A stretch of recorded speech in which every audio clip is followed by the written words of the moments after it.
And here we are. Hello, everybody. I'm Hello, Jenny. everybody. I'm Paul. And we are Go Box Art Crate, bringing you a new painting at least twice a month. Yeah. And tonight is Paul's turn. It's my turn. And we accidentally matched tonight. Kind of. Yeah, I mean... Your sweater looks a little more coral to me. My earrings match your sweater better than they match mine. And I'm cleaning my glasses so I can actually see. So tonight we are doing Seaside Daffodils. It's our second painting of the month. Yeah. For those of you just tuning in for the first time, we are a subscription box, but also you don't have to do that. You can join along with the tutorials. You can buy the individual kit. It comes with the supplies and kind of pick and choose your paintings based on our videos, which we have a lot of. Quite a few. I'm trying to remember. Hi, Kim. Good to see you. I was trying to remember today about how many we've done because we're getting close to 4 years. Yeah, a lot. Yeah, And you can probably have YouTube count that up for you. 12 per, 24 per year. Yeah. Do the math, Paul. Come on. 96? Yeah. 96 when we get to 96. September. Plus, we've got a few others, so... A lot of extra, actually, around the holidays, so... Yeah. Let's talk about what we're doing. Let's do it. Before we get too off on a tangent. Oh, we can go on a tangent a little bit. Here we go. Let's look. We got, what do we call it? Seaside Daffodils. Yeah. Yeah, here we are. This was a fun one for me. I like to, once in a while... We also coordinated our outfits with the painting. Yes, I got my haircut and a beard. I found a new barber in town, and I'm very pleased. I've got a whole straight razor. Literally, his and... haircut costs really close to what it costs me to have my whole hair colored, highlighted, cut. Well, wait, hold on. For 4 hours. Hair and beard, and you get a huge discount. And you, so you were saying that they like hot wrapped your head a bunch of Twice, times? and yeah, straight razor and aftershave and all that. Yeah. And it's the full treatment. You got to take care of yourself. That's correct. You got to spoil yourself. That's what we got. correct. Hello. Let's see. BJT Sword. I can't read very well. That's got to be Bonnie. Oh, yeah. Yeah. Hi, Bonnie. So, anyway, so here we go. We got Seaside Daffodils. And so the daffodil thing, I want to talk about that just for a second. Daffodils has been something I have wanted to paint for the studio for probably close to 10 years. Wow. Did not know that. And just never did it. And I was like, okay, I love March and I love the daffodils. I love that when they start coming up, it's reminding us that spring is here, although it was snowing this morning here. So I'm not sure it's spring yet, but it should be. But anyway, so this is a fun one. I think probably the best advice I can give you guys on this before we get started is I feel like flowers, when we paint them, we want to be looser than we normally would be. Don't you think? Yeah, actually, it's really easy to want to be rigid and sit there and think, well, wait a minute, am I curving this petal exactly how it curves? I've gotten into that mindset, and it drives you crazy, and you just give up on your painting. So you can, I kind of just went with a kind of middle of the road, kind of, I wouldn't say generic daffodil. I do like the ones that are white with more of the orange center, so I kind of went more with that, but I also incorporated a little bit more yellow. If you want to do just plain yellow ones, you can do that. If you want to do white with the orange center, you can do that. You feel free to... Pink daffodils. Make up your own. Do whatever you want. But I mean, definitely if you want to like look them up, you can go onto Google and look at different color inspirations. That's what I did. There is one thing I think we're going to make a slight adjustment to on this painting. Just gonna throw it out there. I do feel like this area could be a little bit brighter in the back part of our horizon and the lower part of the sky. It's not a big deal, but I do feel like it'll allow these flowers to have a little bit more contrast against the background. I think that'll work out good. So, should we toast? We haven't toasted the last couple times. So we have to toast Kim and Mark because, so Kim mentioned last month that daffodils were their wedding flower. Oh, that's right. Yes, correct. Tomorrow they leave for their 35th anniversary cruise. Oh, my goodness. Right. Cheers to you guys. Happy anniversary. 35 years. That's amazing. That's setting really the cool. standard for all of us. Setting the standard for all of us. All right. So I'm going to take this and I'm going to set this aside. For those of you who are new, and those of you who are not. If you happen to be a little bit of a type A personality, I'm going to apologize in advance for the first step because it's a little bit chaotic and not very organized. So we are going to start out. Oh, let's talk about the colors. So Angel Gizmo, hello from Florida. Hello. Another Floridan. We might just have to move to Florida. Like last week, we didn't use any black tonight. Black was not part of our kit this month. Black was not part of our kit this month, and I think that's a nice, refreshing thing to do once in a while. So we're going to start out. We've got cobalt blue. We've got bright red, daffodil yellow. We used to call it, but yeah, it's it actually says daffodil. It does say daffodil on your bottles. Green apple and white. And so this is. It feels like this painting should have a lot more of the green apple in it, but I usually green apple more as a tinting agent more than anything except for in our foreground. So let's go ahead and take our biggest paintbrush. Okay. And you will get this set of 4 brushes with the subscription. So if you get the subscription box, your first month, you get our what we call a large brush. It's like a 3/4 inch flat wash. You get a number 8, which is a number 8 flat or bright. If you're painting at home, a bright works just as well. Number 4, same deal. Now, all the different manufacturers use their sizes are not the same. The numbers don't really make any sense to us. This is about 1/8 of an inch wide. Yeah, about a quarter. This one's about 3/16 or so. I'm going to measure it just to prove you wrong. Do it. I've got a tape measure right over there. It's okay. And then just any fine, small detail brush. So we're going to start out with our big wash brush. We just toasted Mark's bourbon and my ice cream. I love it. Put them together. Yeah, make a shake out of that.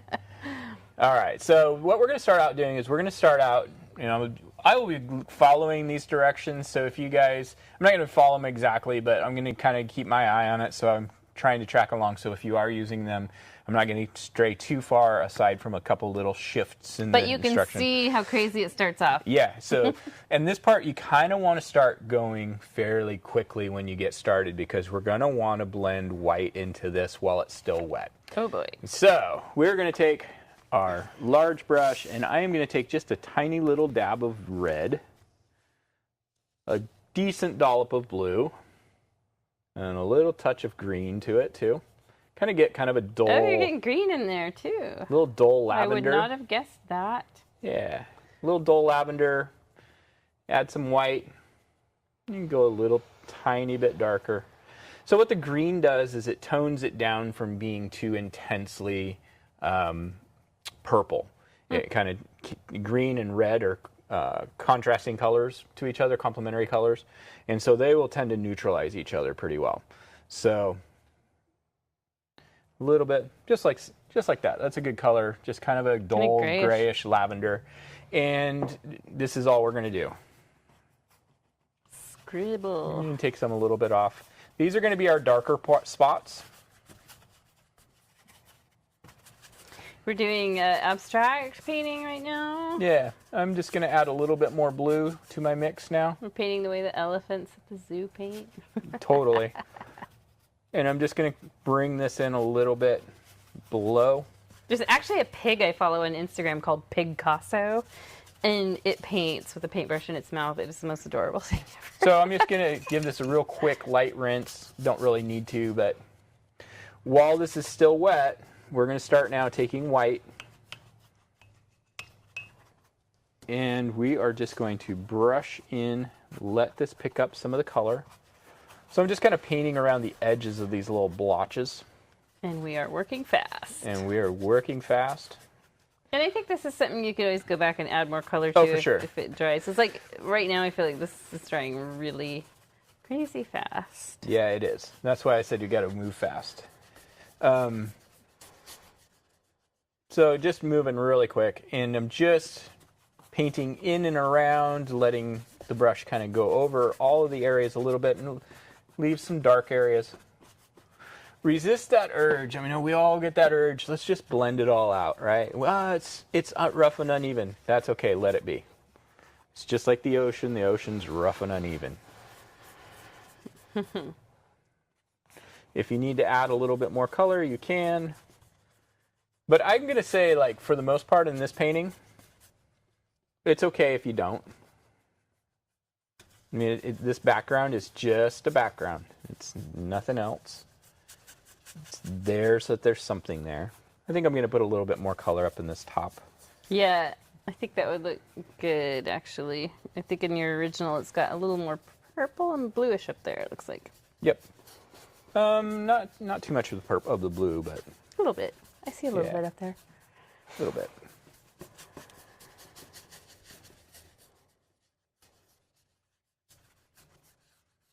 And get that brush moving in all different directions. You know, don't try to, I mean, I shouldn't say don't, but try not to get into the habit of just going in one direction. So, Kim and Mark, where is your cruise this time? I think last time you were like going to the Caribbean or something. Hold that thought for a second. I'm going to mix up a little bit more of my lavender. Well, I mean, you got your thought out, so it's good. Now we just got to wait for them to answer. So I'm just mixing up a little bit more. So mine kind of looks like a rainy, cloudy sky. Good. I mean, it's March, right? Yeah. So where is this taking place? This is open for interpretation.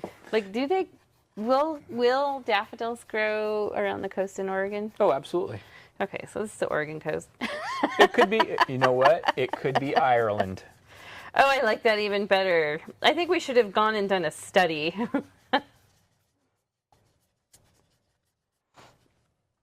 That would be fantastic.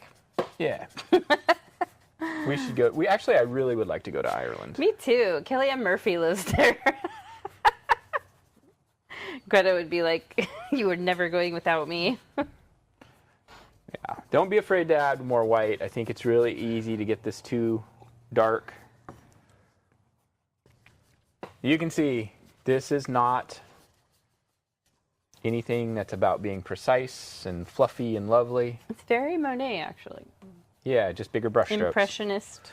Yeah. So I'm going to take my same color. I'm going to add a little bit more blue back to kind of the blue we added in here. And let's go up. Let me see how far up the canvas we're going to go. I'm just going to cheat and lay this canvas right next to here. It's about the length of the handle of my largest brush. So it's about, let's call it about 5 inches. And I'm just going to take this color. This doesn't have to be real precise, everybody.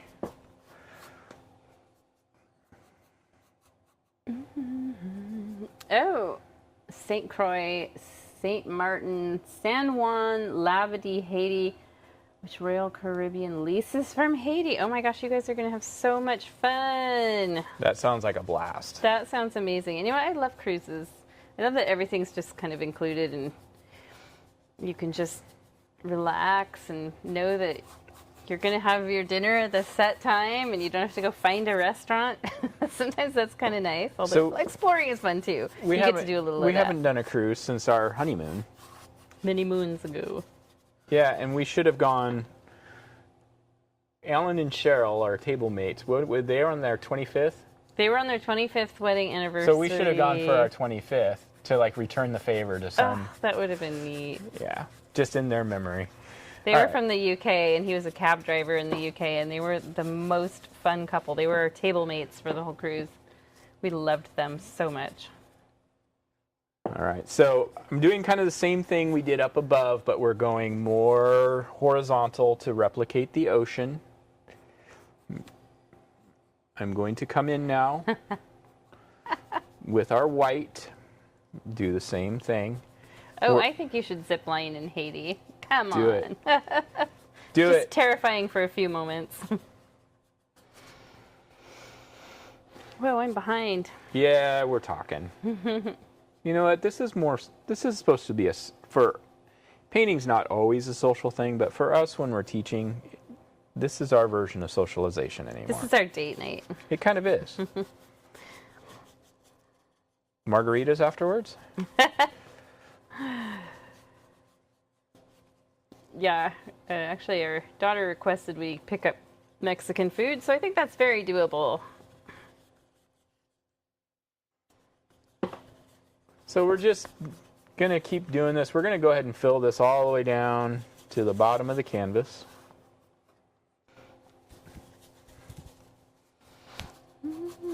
And I'm not going to add much more color. I'm just going to kind of let this white pick up the colors and work its way on down. Bring it on down. Bring it around. So one piece of advice you gave one of our instructors who is just like, she was one of those people that was naturally talented but hadn't had any training.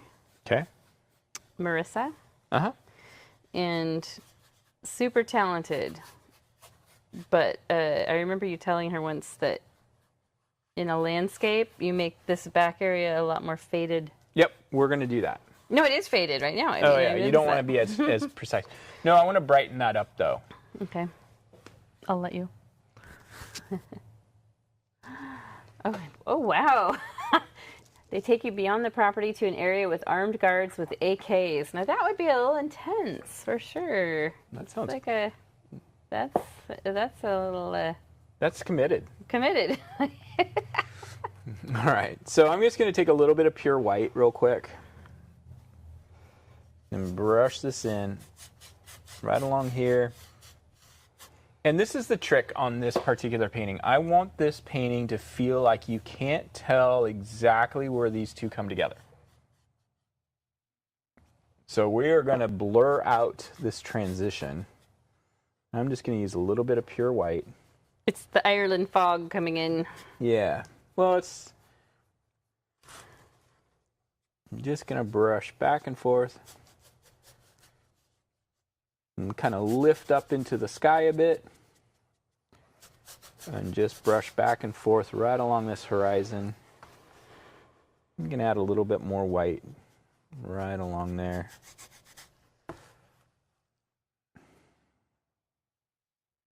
I want to do this now rather than later.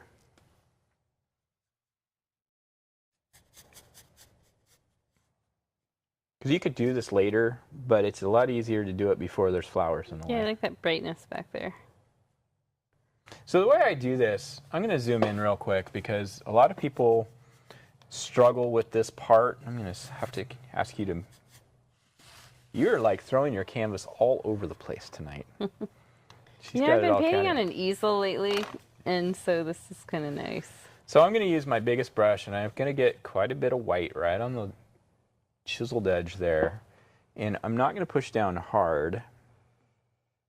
And those look like shimmer, but it could also look like breakers. Yeah. And depending on what you're painting. I'm not pushing down hard on the canvas, because I'm just letting the paint kind of slide off the brush and hang out on the canvas itself. Kim says, with my luck, I'd look at them the wrong way, and next time in a third world prison, that would be terrifying. Just slightly terrifying. So you can see there's not much to it. And I think the problem with a lot of these techniques like this is when I say there's not much to it, there really is not much to it. I think mine needs to actually dry just a tiny bit more before I... Yeah. It's not wanting to deposit the amount of white that yours is. So just put more paint on your brush and push down less hard.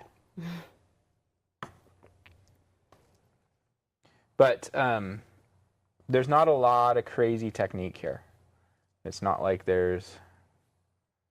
nobody's going to be like, oh, you used the Superfly slide pull like brush technique or something like that. You know, it is what it is.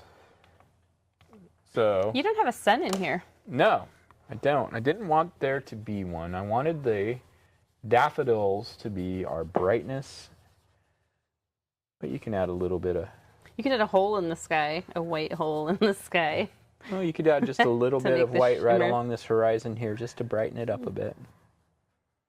But I don't want to get too focused on this background. I want to put the focus on what we're painting. It'd be really easy to come in here and add all kinds of detail and stuff like that. We don't need to do that. Speak for yourself, man. I'm trying to break that from people. Trying to break that from people. Yeah, it is something to struggle with for sure. Yeah. All right, so we can come back a little bit later and add a little bit more shimmer if we want to using the small brush, but I want to keep moving on. I've already added the extra contrast I wanted to add with this one. So if you look at it, I'm going to bring in the original What are we drinking tonight, Jenny? Are we drinking a rosé from Potter's? This is Tara's White Pinot Noir. There you go. There's Tara Tara. is our winemaker's dog. She's so cute. So we can see that we've got a lot more bright. Ooh. Focus. Oh, thank you. We can see we've got a lot more brightness and actually more contrast as a whole right in here. And that's going to be, I think it's going to look really cool. This is very abstract, or not abstract, impressionist water. If we were going to be even more impressionistic, we would just use a small brush. And I'm thinking next month, April. What? I am thinking we might. You're thinking? I'm thinking. It's amazing to think, but I am thinking we might really tap into our inner impressionists and not use the big brush at all. You're scaring me. It's a daunting task, and I'm not sure. I'm going to do a sample first and see how doable it is, because what runs into the problem is how quickly can we cover canvas. So, all right, let's do our foreground in here. I'm just going to mix up red, blue. It gives us a nice deep lavender, or deep violet, I should say. And we add a little bit of this green. And that tones it down, brings it a little bit lighter, but that's okay. It's going to give it a little bit of opacity. That is a weird color. It is a really weird color. And I'm just going to start painting this in right. I don't know what I'd call it. Kind of gray.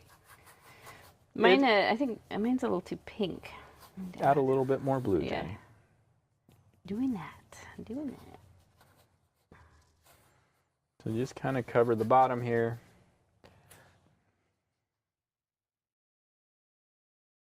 I need to come down further with my water. You don't have to, but you could. It doesn't hurt it. Because I'm actually going to go up higher with this. Okay. I'm just covering for right now, just getting paint on the canvas. Because we do need enough room to start our daffodils. We'll kind of come back through this area more than once because we're going to richen it up. This is just underpainting right now.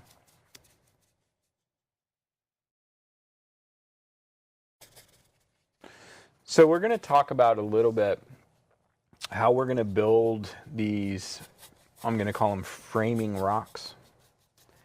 This is supposed to be a cliffy, Is it rocky. the Cliffs of Dover? Could be. Could very well be. Yeah. We're on top of the Cliffs of Dover here. White Cliffs of Dover is a great song by the guitarist Eric Johnson, by the way. Oh, So interesting. Now, who did he play for? Anyone in particular? he played for Eric Johnson. Okay, so he's like a Jeff Beck type of. He's like a Joe Satriani, Steve Vai, Okay. but a little bit more of a southern rock country vibe, but not I know really you've country. talked about him for years, and I think we've listened to. We'll some have to of the listen music. to that song on our way home. The White Cliffs of Dover. You know, he's on with Rick Beato a lot. Oh, that's cool. Yeah. So he's like one of those like top 5 all-time guitarists kind of Yeah, guys. if you're into music and music theory, you guys should watch Rick Beato on YouTube. He is amazing and really like he'll take a song that's been popular like now or a song that was popular in the grunge era all the way and back to the completely 70s. breaks it down. Yeah, he's got a playlist series called "What Makes This Song Great," and he breaks down the theory, not too complicated, but he explains what's going on at different parts of songs. And there's times where he'll like take a song and be like, "What you may not have ever noticed is there is piano going on in the background of this chorus," and he isolates it, and you hear it, and you're like, "Oh, wow, I've never heard that before." And then once you hear it, you can't unhear it. It's amazing, but he's really good. He's a music theory professor and jazz musician who then played metal in the 90s. That's so funny. So he went from being a jazz guitarist to a metal guitarist, and now he's know. really good stuff if you're into music. All right, next thing we're going to do is we're going to build our rock work. And one of the things that I like doing when we paint rocks is I don't like drawing like this. A lot of times people draw like this, and I try to think of it more like I'm just going to paint the shape of a rock And I do it by doing lots of little blotty brush strokes.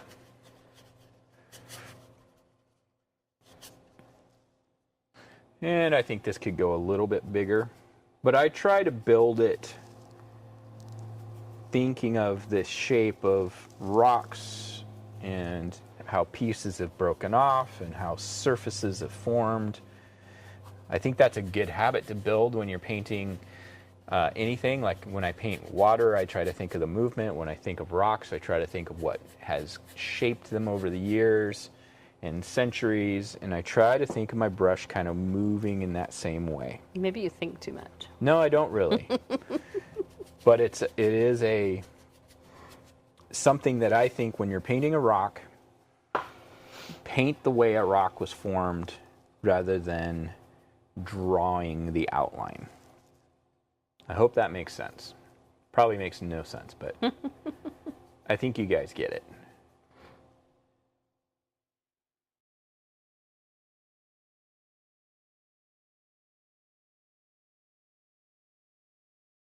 Well, I hope you guys are all having a good week. We had a pretty good week this week. Yeah, we had snow this morning. We had snow this morning, and that was very pretty, but and it was like weird. 62 degrees on Tuesday, which felt like really warm. For us Oregonians. Yeah. So we'll keep kind of building some of this later. This is kind of a good general shape. But we can already see how brightening up this area through here makes this painting a lot more interesting already without a lot of extra work and without a lot of extra detail. So a lot of times we think detail comes from, or interest comes from detail. I think interest comes from contrast, texture, color. Those are the main things. Especially like in a background, you don't want backgrounds to be too busy.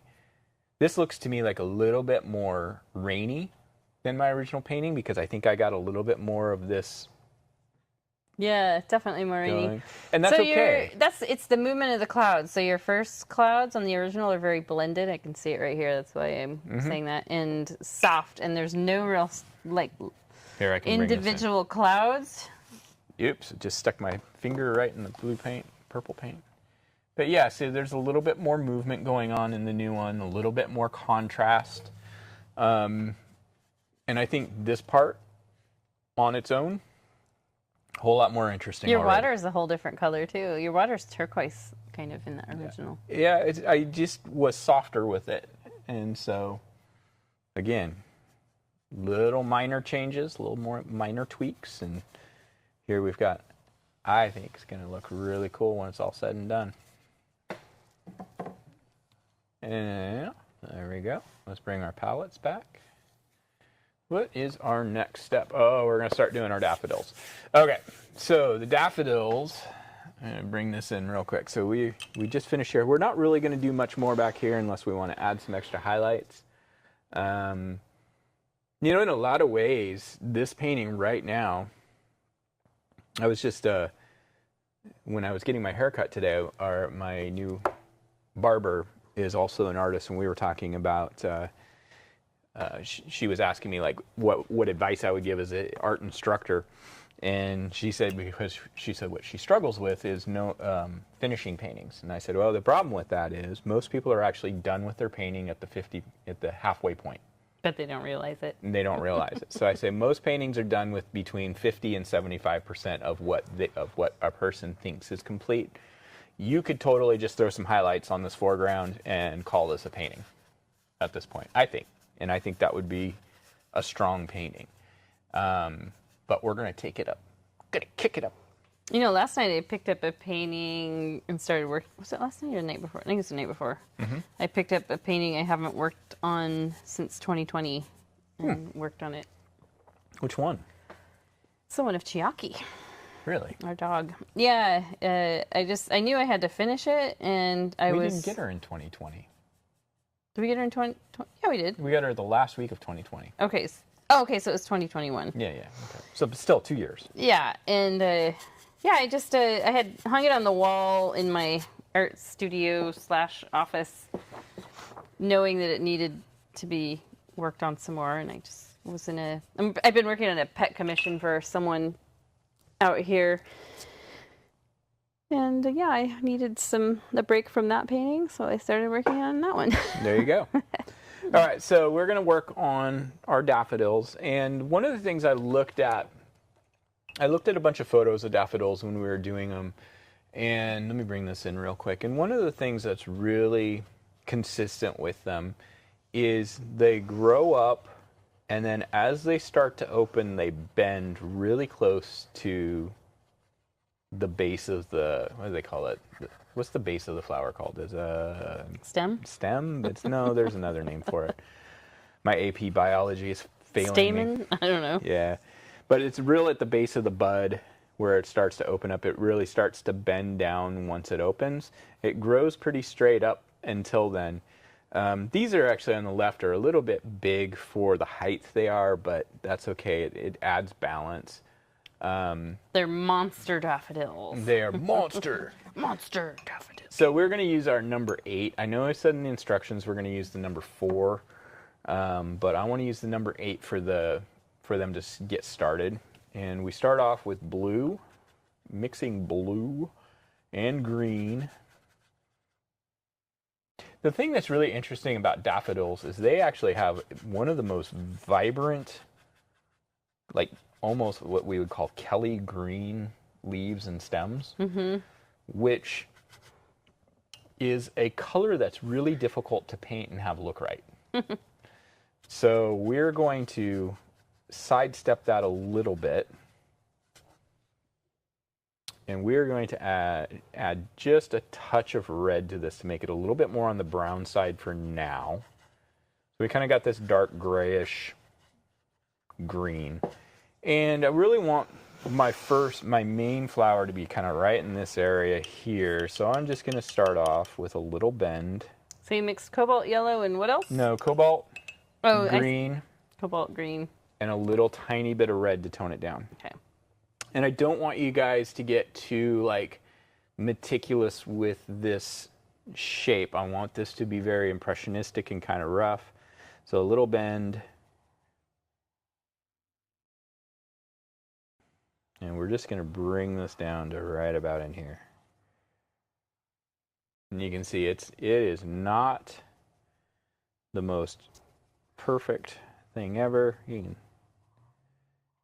put a little base on there just in case. What's that? It just looks funny. Yeah, it does. It's a periscope moment. That's what I was thinking. It looks like a periscope. And I'm going to do the other one right here because I've kind of got a dead spot in the sky.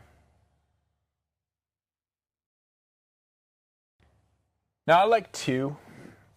Really, we've only got 1 that we really detail out. This other one kind of goes off the canvas. So I like doing things where we let one focal point kind of lay the groundwork for a bunch of suggestions, if that makes sense. Like we're suggesting all this other flowers that are going on.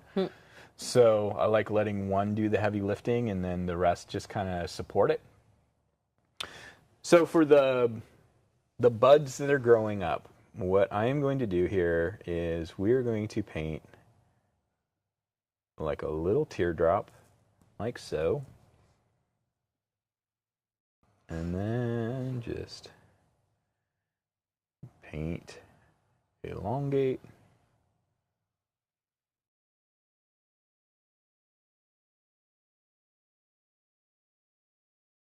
So this is going to be you can fill this part in. We'll come back in and add more shapes. It's a big olive on a stick. In the martini of life. Yeah.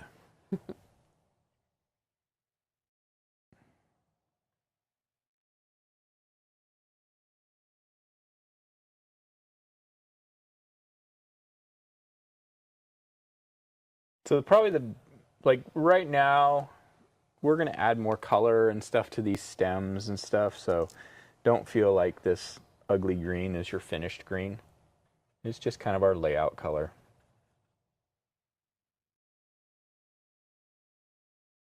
If you want to tuck another little guy here. Just kind of the lower down you get, the smaller these should be.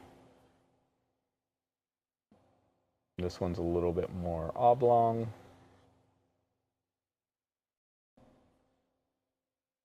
This feels very balanced to me and not necessarily the way I like it to be.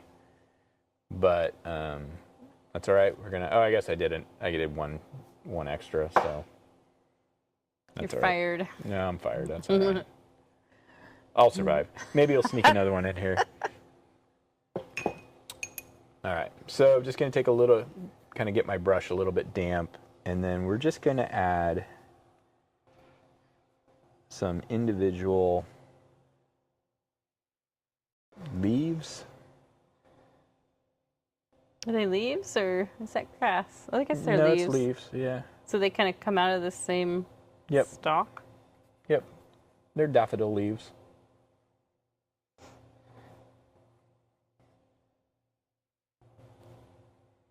Kind of like our reeds we did last week. So I've got a little spot right here, you guys. Last month? Yeah, last month. I've got this little spot right here where the paint's lifting a little bit. Let me wipe my brush off and I'll show you. If I were to go like this right now, see how that got light? That's actually the canvas showing through. And what causes that is when this paint is dry on the surface, but it hasn't quite dried on the canvas. And what our immediate instinct usually is to keep painting that area, keep working on it. Make it go away. Yeah, leave it alone. Stop. Don't touch it anymore. We are going to come back later and adjust that. Well, as long as that's still damp, the paint's just going to keep lifting off the canvas. And the more you add, the harder it is to adjust. Those are the kinds of things I wish happened a little bit more often while we're teaching, just, for examples for people.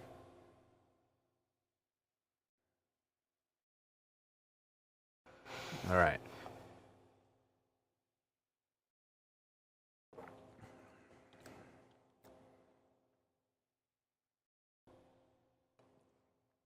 Can you hit me up with some more? More, please. All right. So I'm going to go ahead and go over to the other side. I know in the original, I did some other work first and then came back and did these on the other side. At first, I thought I was just going to do this one side, and then I decided, no, let's go ahead and do the other side too and just add some. But we're just going to kind of do these kind of smaller buds. So let's do one here.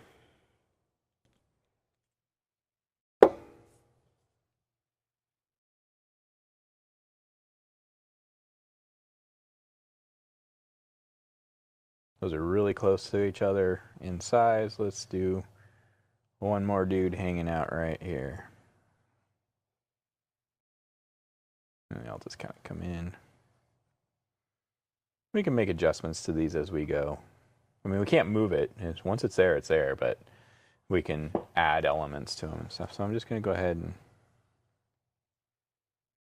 do some more grass. And if you guys want to flip your canvas around to do the grass like we did last month with the reeds, I'll show you, because if you're new and you haven't seen that technique, you can just flip your canvas over like this, and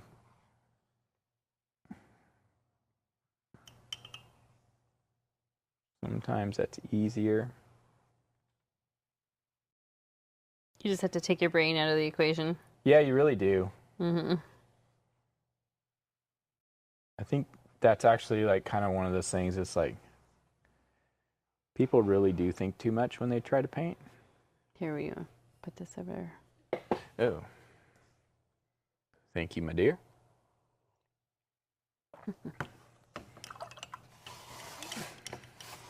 So I'll bring this back. I actually kind of wish this one was a little bit taller. I wish it was a baller. I was just thinking that in my head.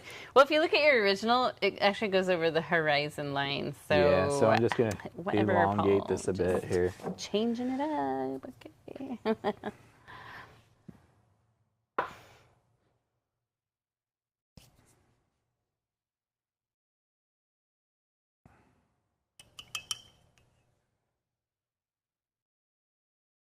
All right, so that's good for now. I'm just going to kind of let those sit. Let me bring this back in here. Now we're going to start working on this foreground area, and this is an area, this is a technique, this area here. This is a technique I really want you guys to work on. If you really enjoy doing landscape paintings, this is something that it's very simple but important, but also a little bit, when I say it's simple, the actual technique is not difficult, but if we start over detailing it again, start thinking about it too much, and start placing, then it gets complicated. And really all this is it's basically a low area in between rocks where grass and mosses and clover and all the fun stuff that kind of grows close to the ground is growing. And we don't want to paint all that stuff, but we want to suggest it through color. And so I'm not even going to worry. I've got this gray and green from doing our, excuse me, sorry that picked up. My goodness. Sweet, Paul, that's super great. Wow. Can't take me anywhere. And I'm actually going to zoom in while we do this because this is kind of Jenny, you had mentioned you like this technique, and I like how it glows. yeah, so I just kind of want to give a little close up. I'm just using my number 8. And I'm sorry, what color did you use? Just plain green. Just the apple green. Okay. I didn't rinse my brush though, so it's got some of the other color left from it. Okay. But I don't think about using the tip of the brush. I just kind of smudge. You can get up pretty close. Go ahead and leave a little bit of the edge showing.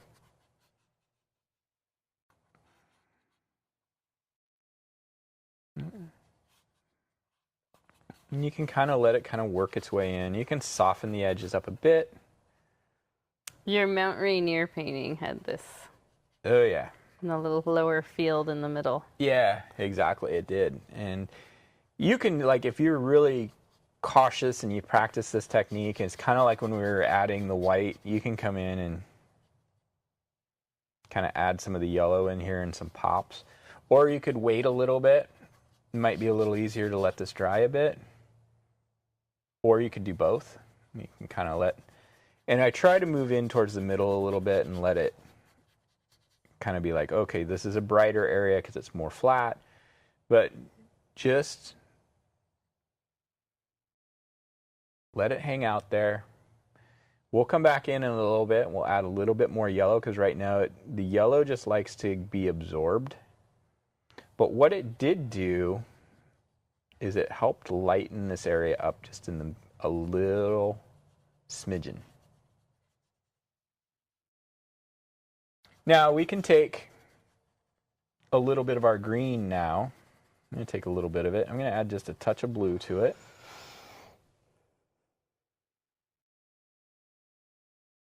You want it to be fairly distinctively different colored.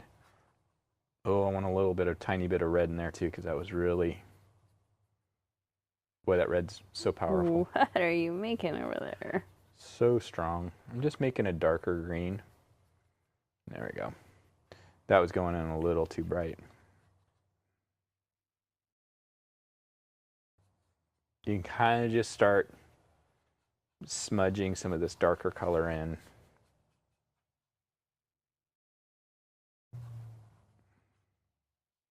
We'll come back in, like I feel like this rock needs to come back down over a bit. We'll come back in and add some of these darker shadows and stuff like that in a bit. I'm going to zoom out just a little bit. I've been saying a bit a lot tonight. I've been saying a bit. Just a bit. Just a bit.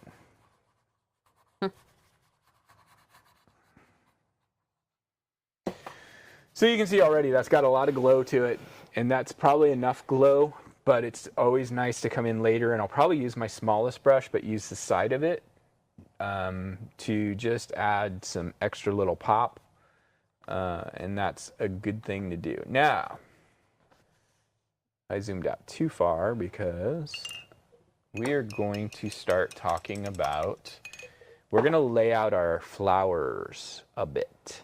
There's a bit again. So I'm going to zoom in right there. I'm going to use my number 4 brush. So it's this one that's about a 1/4 inch. Mine's always hanging out in the jar, but I want to make sure it's nice and dry, this guy. And we're going to just use pure white.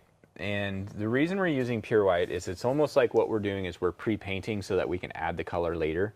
So even if you're going to do yellow daffodils or whatever, what we're wanting to do now is just doing a primer coat for these.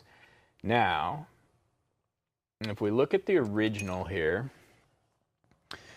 so the trick on painting flowers is some of these petals, we're going to see the outside of the petal, and some of them we're going to see the inside of the petal. And this is kind of something I was learning kind of when I was learning how to do tattoo drawing, if you remember, Jenny. I was doing flowers and roses and things like that. And they're actually easier than we think, but because it's hard to think about things three-dimensionally, sometimes it's really hard to know where to start.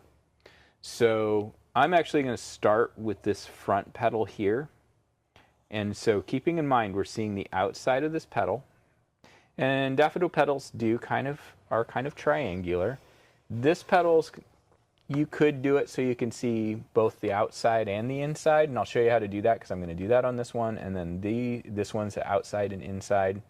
And then this one's just outside. So that's why I just kind of did one flower, because there's so much going on with flowers dimensionally, it can be a little bit hard to wrap our brains around. What? I was thinking of Greta's Pingu comment. Oh, yeah. So you should at least be very open with people and let them know why you're sitting there laughing, because the microphone's right there. All right. So I'm going to start out first. I'm just going to kind of paint this little base of the flower. This is going to kind of be the curve where everything starts.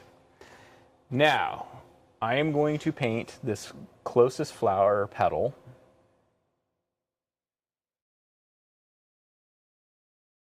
Like this. Mm-hmm. That's the outside. Now I'm going to work from here. It's like we're painting a satellite, old school satellite dish. Yeah, exactly. So this next one I'm going to do inside and outside. So here's our point.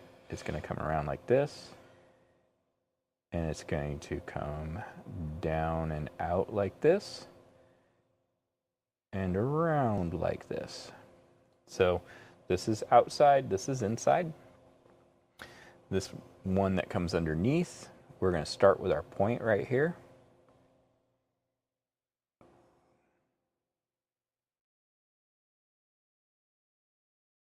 That's our outside. Inside we'll fill in later. You see why we did just one?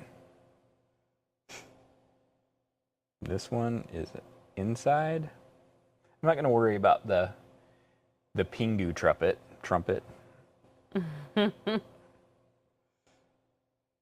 So this is all inside on this one. So that's a lot of crazy stuff going on. It's a little confusing. Yeah. Sure. So just think about, what I'm going to do is I'm going to fill in the parts that are the outside of flowers with white first, so you can get a better feel for which ones are the outside parts of flowers.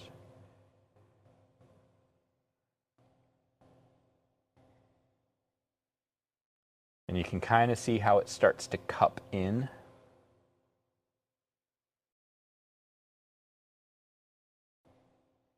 So, like that.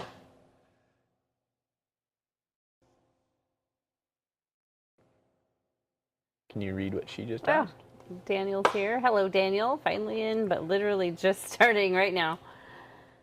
Let's see. Kim said, do you ever draw in the elements before committing to paint on the canvas? It always makes me nervous. I will make a mistake and there's no way to fix it. No. Yes. Yes and no. Like, I've done that, especially like if you remember like the owl, I sent a template, and I think I see what you're saying. I'm gonna go grab a piece of paper actually. I think now that I've been painting for a long time, I know I can fix something pretty easily, or just paint over it, do a patch, that kind of thing. So if I'm doing something like I've been doing, I do pet portraits as a commission thing on the side, and those I always sketch in with pencil for sure, because I don't trust myself to go right to the paint with that. I am having a little bit of trouble with this flower though, so if you guys are, I've been painting for 20 So I'm going to draw it. 7 years or something like that. I'm going to draw it on paper.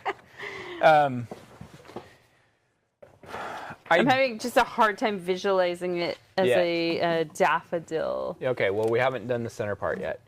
I see. So here we've got our stem that comes up.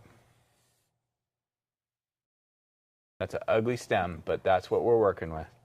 And we're just I'm gonna paint kind of the base of the flower like that. Now, this first flower, we're seeing the outside part of the petal, so it is going to be like this, kind of like a Hershey kiss. Are there petals really that pointed? Yeah, I think so. I'll have to pull up a pic. Let me double check. I mean, I looked at a photo when I painted it, so.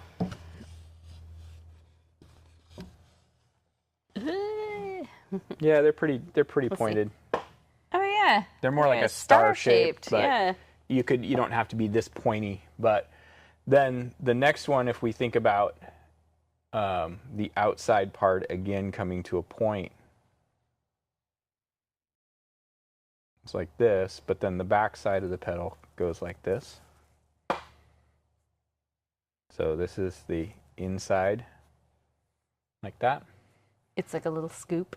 Yeah. Next one is also like a little scoop, but this one we're seeing more like that.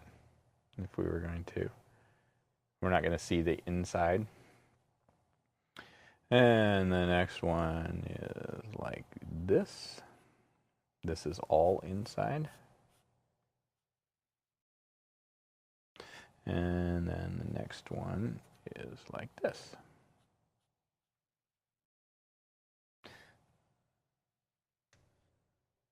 So I put the striped part is the inside portion of each one. So hopefully that makes more sense. Then what we'll do is we'll come in and we'll, like this is going to extend out. The trumpet. Yeah, so put that in like that.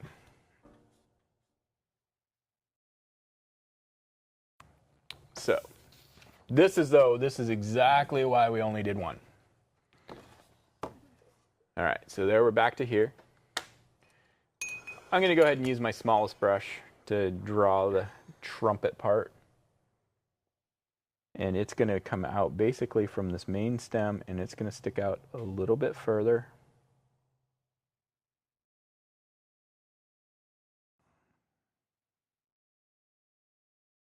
Now tulips would curve out. This is actually going to kind of just scoop in. I hear people's outside. Now here's the fun part. Okay, good. She sees it now. Okay. Now here's the fun part, and this is where it gets a little bit like, oh, what did we just do? We're actually going to go ahead and fill all these parts of the flower in.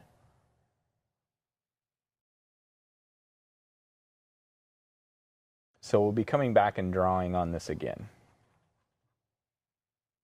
Maybe you want, like I lost this point on this one here.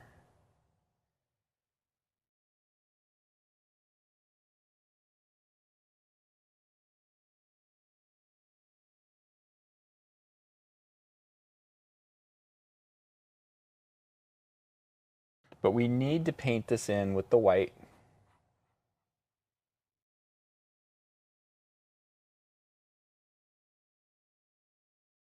So that we've got a nice surface to paint on. So it does get blobby. I do like to draw it first and then fill it in. So you'll be able to make adjustments.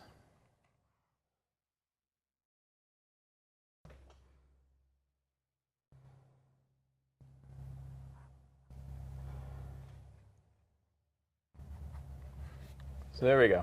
There's our daffodil that we spent a bunch of time drawing and then filled in so we can't see any of the lines. Nice. Nice. So this other daffodil, going to go much easier. This guy's just going right off the canvas. Not even worrying about any other shapes. These dudes here, just going to fill in. This can extend up a little bit.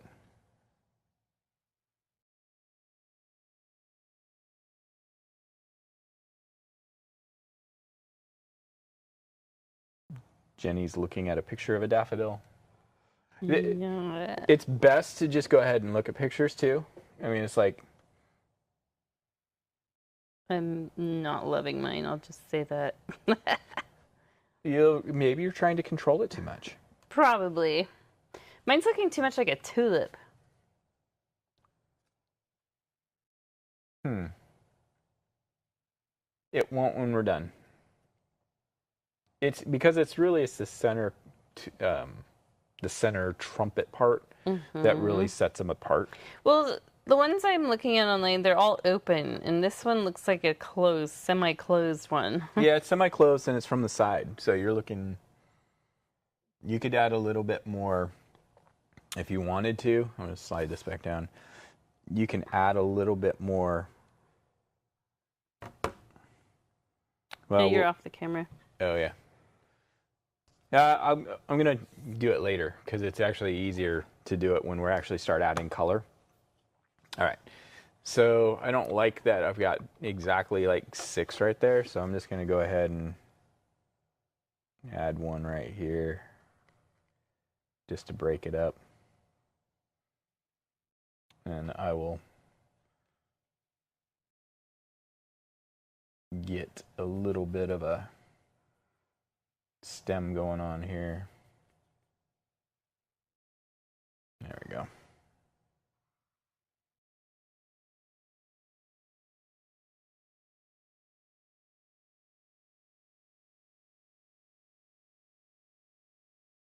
Just trust the process, y'all.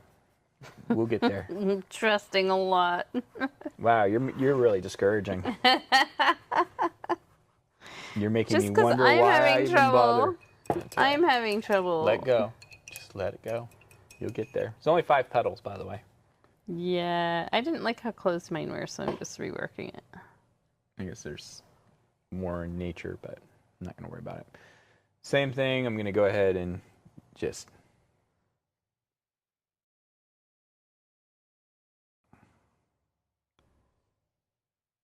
get our little white centers here. I guess I never filled this one in.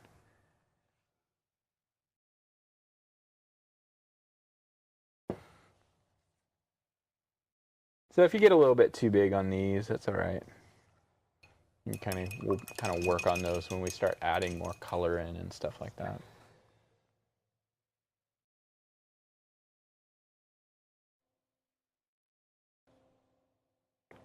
So this is why flowers, like in general, this is why I never painted the flowers in the studio. It's really hard to see the detail in flowers. But now that we can zoom in and people can see much more up close what's going on, then it makes it a little easier. A lot easier, actually. All right, so we're going to let that dry a little bit. We're going to just work on probably what would be best described as busy work while that dries. But part of it is, like, if we want to add more, I don't want to add more white back there. I think that's enough shimmer in the background. But I do want to go ahead and use my number 8. I'm going to take a little bit of just some pure yellow.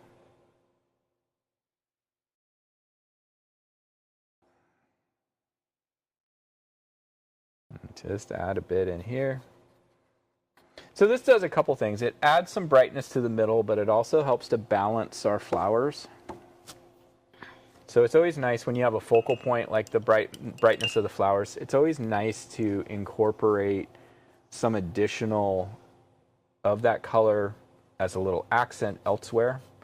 So it's there, it pops, but then it's balanced by having it right down in here, so it's a little bit rooted in there. We are going to start building up some depth in our stems and our leaves. And there's actually something really kind of cool I did with this. At least I like to think it's cool. I added some blue to our stems just because if you look at them, like you've got the picture up on your phone, they're really a vibrant green. And that's, like I said earlier, it's really a difficult color to paint with and have it look right. It looks so unnatural. So we wanted to inspire that bright green without using that bright green. And the way we can do that is by using elements of blues and yellows more in the stems, which then when you kind of step back, it gives that pop of more of a greenish color because your eye kind of blends them together. That sounds like a whole lot of hoo-hoo, but it's true. Like, you just made that up right now, didn't you? Well, maybe. Maybe not. You'll never know. All right. But first, I want to add some depth and darkness into these areas right in here. So we're going to mix up a dark color. And if I'm going too fast and you guys are still working on your daffodils, you can always hit pause. Even if you're with us, painting with us live, you can hit pause and continue on, when you get caught up. So don't feel like, oh, he's going too fast, I got to rush and catch up. It's totally fine. So I'm mixing together blue and red, more blue than red. What's going to happen is because we're already painting over a dark color, it's just going to layer and it's just going to add to it.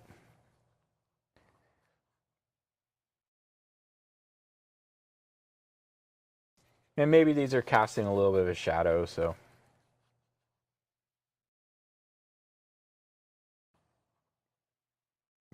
Right at the base here. We're not going to get too fancy with like trying to do shadows and stuff, but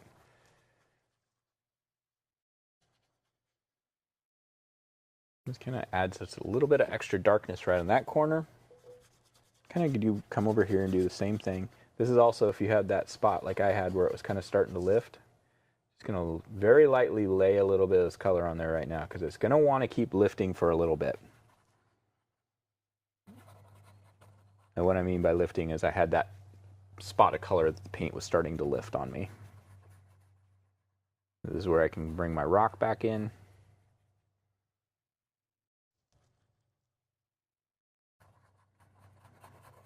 Am I supposed to say like jabroni every time I say something about the rock? What? Well, that used to be his catchphrase when he was a wrestler. Oh. Something he used to call everybody jabroni. Wow, I don't remember that at all, but I didn't watch it. Didn't really pay attention to that.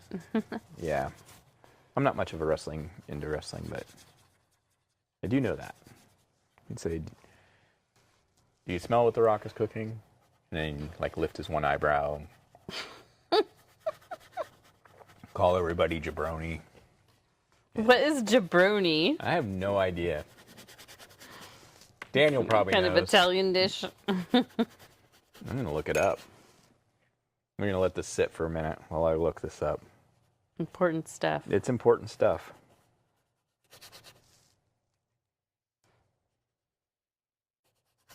It is a foolish or contemptible person. Get it together, you jabronis. Oh my gosh, is that an Italian phrase? I have no idea, but it sounds like it. Funny. Actually, I think it's an English thing. Oh, see, now you've got that little bit of sunlight popping through. Mm-hmm. And if you just add just a couple real bright pops of yellow, just like where it looks like, yeah. Anyway.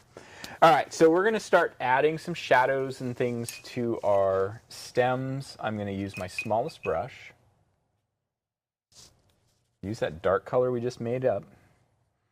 And I'm just going to, ooh, I've got a drip of water. I might need to mix up a little bit more here. I'm going to mix up a little bit more.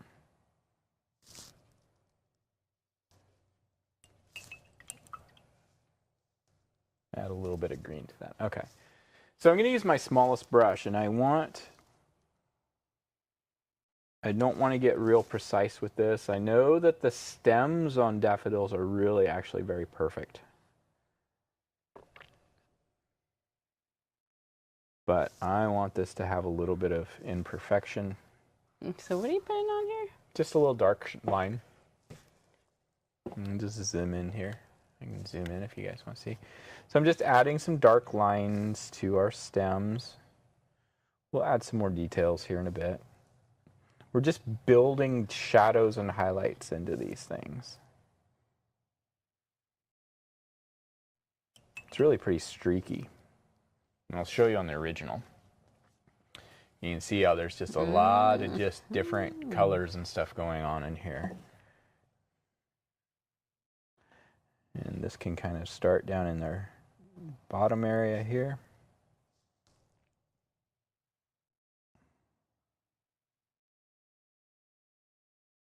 I think one of the things we want to really kind of focus on while we're doing this is not focusing too much. Because it would be really easy to get out, like, to get really precise with all these little highlights and shadows and stuff, and I don't want that. If you want that, that's totally fine. But I think what happens is it starts to feel inorganic and structured, and we don't necessarily want that.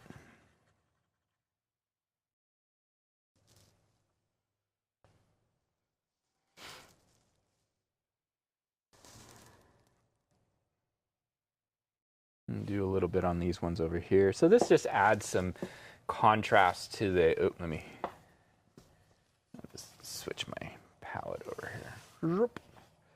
Zip that dude over here. This starts adding some contrast to the background.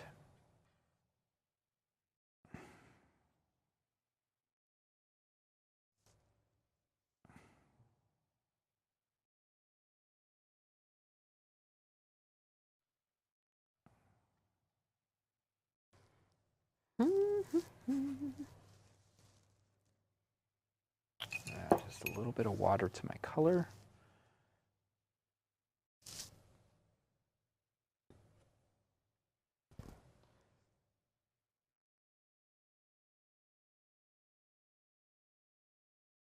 This is actually pretty sloppy.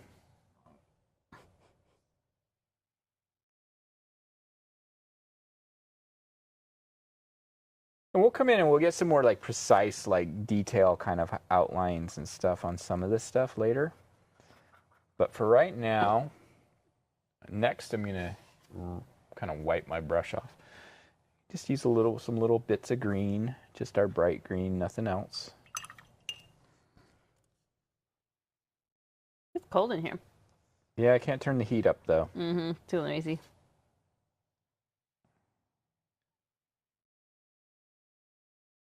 So this bright green helps give us some contrast against the foreground.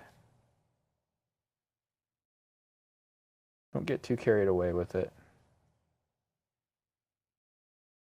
It goes a little bit of that green goes a long ways.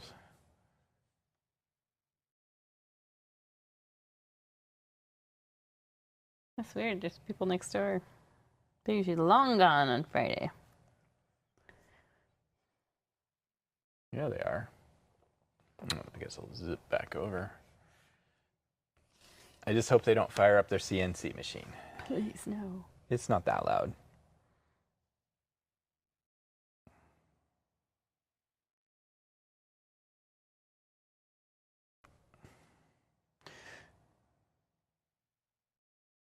So I really like this part for me to, again, be really kind of messy, like controlled, but controlled messy.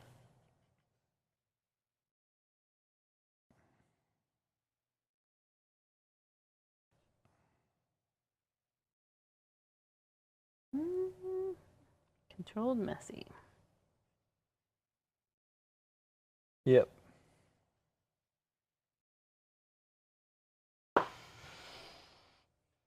I've got a little bit more of this bright green going on than I did in the original, but that's okay. It's my painting. I can do what I want. Which means you guys can too. So when I zoom out, see, it just has added more interest without adding a lot of extra detail. we'll come in, I'm going to let that dry a little bit. We'll come back, we'll add some blue, and we'll add some yellows in there. You can even add some like reds, kind of adds a nice little contrast. Sip, sip. Sip. And paint. Okay, there we go. All right, so what I want to start doing is I'm gonna go ahead and keep using my number small. Number small. You're killing me, Smalls. Yeah. And I'm going to start reestablishing our petals. So I'm just using yellow. Oh, I should zoom in on this, huh? Yeah. All right, so I'm just going to use yellow. I'm going to add just a little tiny bit of...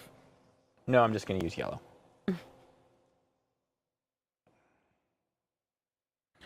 Here's our first one. And I'm just going to outline these to start with.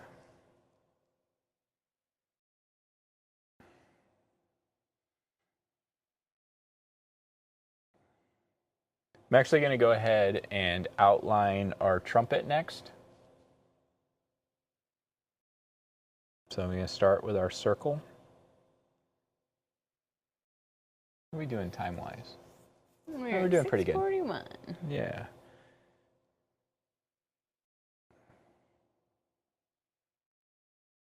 This petal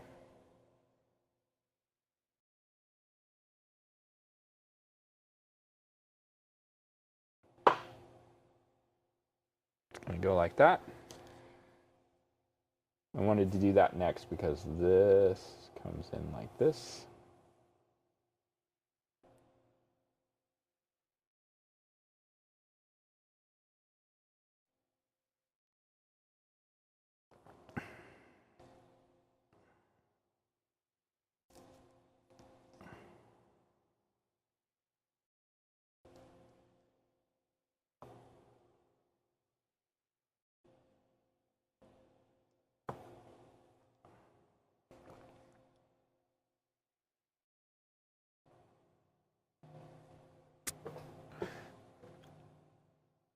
Let that soak in.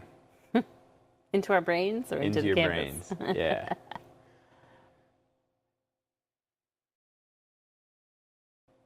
Now what we can do is we can switch to our number 4.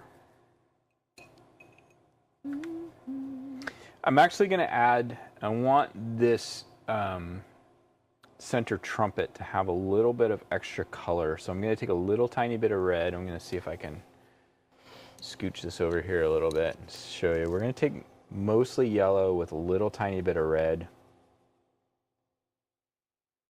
So it doesn't have to be super bold. Super bold. Mm-hmm. And I'm going to go ahead and mix that. I've got too much paint on my brush.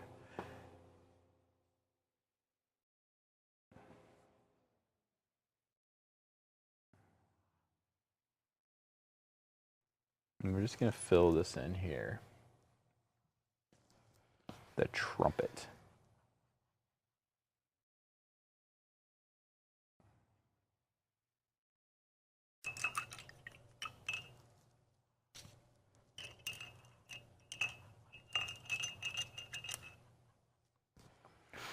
And you can fill this center part in right here with just plain yellow. I guess I'm not right in the middle. There we go. That's better. I like to smooth it just by going the length of the trumpet like so.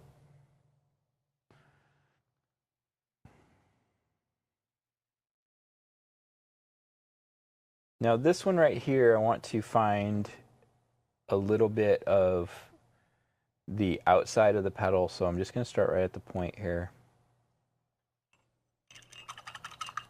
Are you just using yellow? Yeah. So I'm going to paint the inside of the petals yellow. So it's just plain yellow right here. Paint this yellow right here. We'll come back and we'll add some shadows. This one's yellow right here. Now these ones are the outsides we're seeing. So I'm going to take a little bit of yellow, just right at the base, and just give a little flick.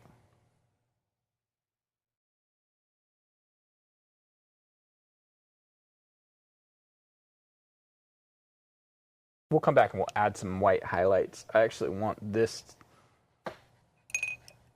center part. I am not loving that color. It's very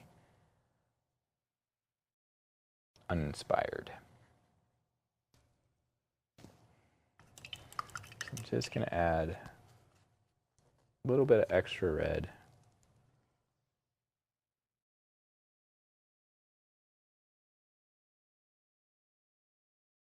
So I just added a little bit more to our mix.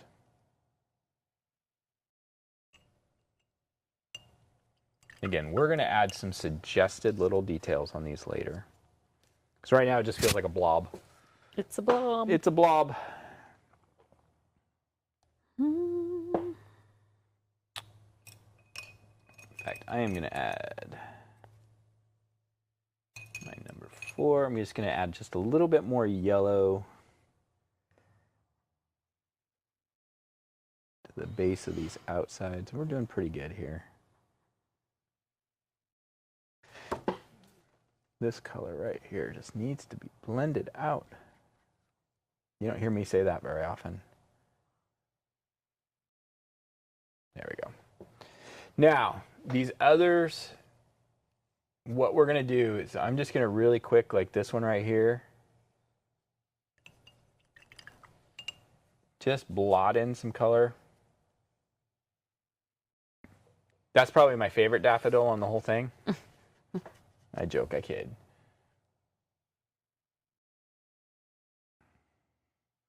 And then all these others, all these small ones, we're just going to start just dabbing in some of our yellow. Probably want to cover most of the white, huh? Yeah, it's okay to leave little bits of it, though.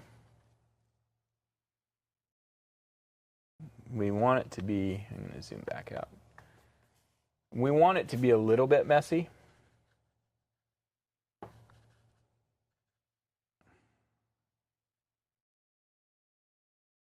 fact, if I'm looking at the original, I've actually kind of got like, these ones are starting to trumpet a bit. Trumpet.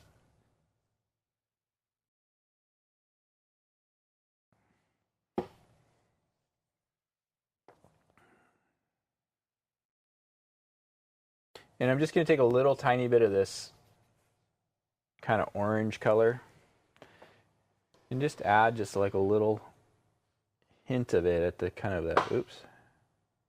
My chair keeps popping. Is it pop and lock? Yeah. Just adding a little hint of this color kind of at the top. And you can see it's not like it's this like real super precise thing that needs to happen.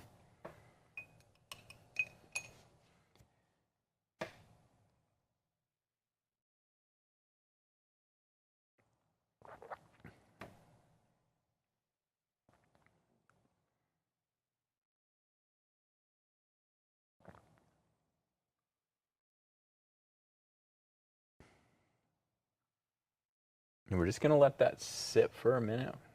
And we need to do some extra work on, what I'm going to do is we're going to let this dry. We're going to do some extra little detail work and some highlights and stuff on this bottom, and then we'll come back and we'll finish this flower up, and then we'll pretty much be done. It's like, what? Really? Already? Yeah, really already. This painting comes together pretty quickly, actually. What are you doing here? I'm just trying to get a good angle. Yeah, it's kind of, you know, it is hard. It's flowers are. Mm-hmm. Yeah, they're a challenge. They are. They are indeed. And I might come in and kind of like add a little extra texture around the edge of this one here. The main one. But we'll see. We'll see. That's looking good, Jenny. Needs to dry. Yeah. So that's why we're going to work on some of our other little elements in here. So I'm going to take my smallest brush. I'm going to zoom in again because we need to be... I'm going to show you how we're going to add some blues, and I'm going to show you how we're going to add some extra little definition to these flowers. And you can see when you zoom in close, you know, that is not the most crazy looking flower. I mean, there's not much going on with those. So what I'm going to start off doing is I want to get a little bit of blue going on in here. And I want it to be kind of a bright blue. So I'm going to mix up a little white, little blue, almost like a turquoise. I mean, not like a turquoise, but just a nice sky blue, kind of medium. And all we're going to do is first I'm going to check and see if it's bright enough. Okay, yeah, that's bright enough. And what I want to do with this is I want to just kind of add some streaks onto our stems. Maybe zoomed in a little too far, so let's zoom out a bit. This is kind of a Monet trick.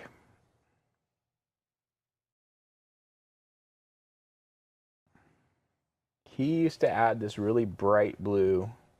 Ultramarine. Yeah, I don't know.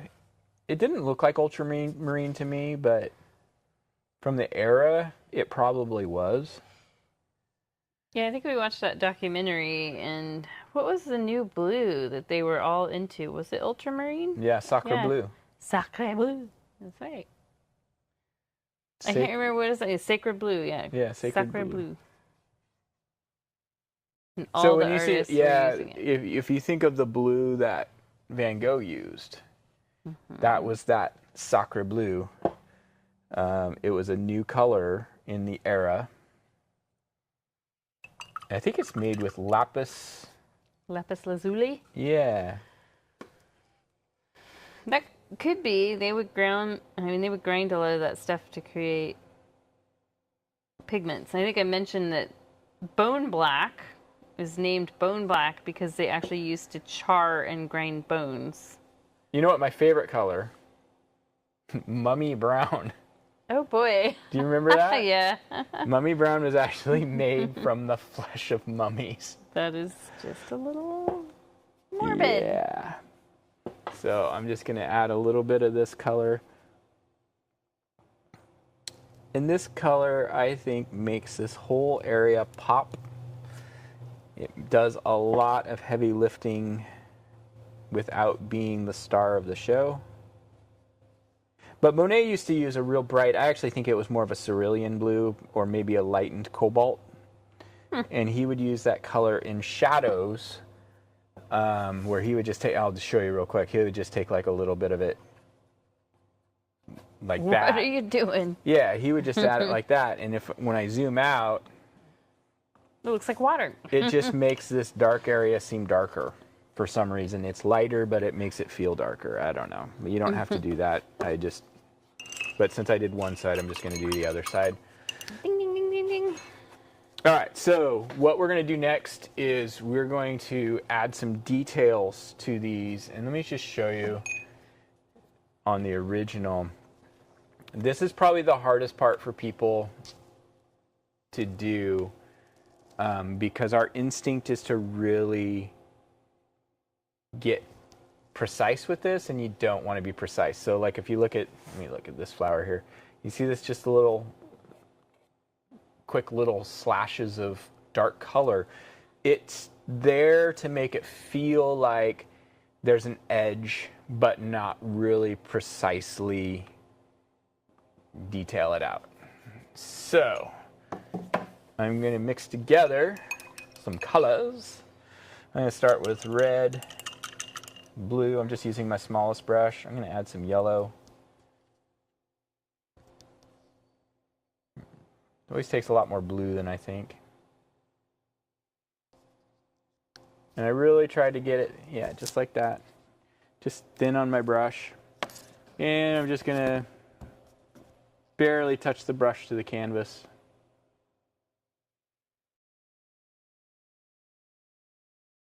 And you can kind of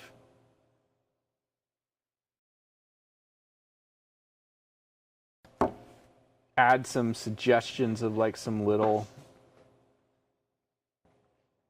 details. And if you look at like Monet's paintings, he was really notorious for just doing these real loose little outlines of things. You look at his water lilies and stuff like that, which we've painted in the studio. You know, he had a lot of this kind of just like little suggestions of details, and I like that. It's, to me, it's what really makes detail work in a painting like this, because if I zoom out on this, you know, we can see that the detail is there now.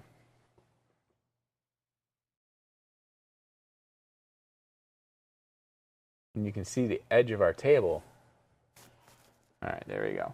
So all these little extra little bits, and I got a little bit fat with my buds this time. And that's okay. Yeah, all the extra little colors are fun. It's so much of the time we kind of limit ourselves to just, oh, this is the colors I see. What can I add to make it more interesting?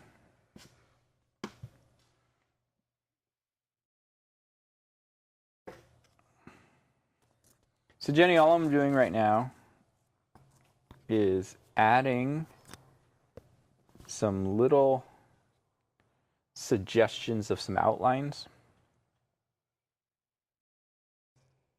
And what? Oh, yeah, okay. I just mixed up a real dark color.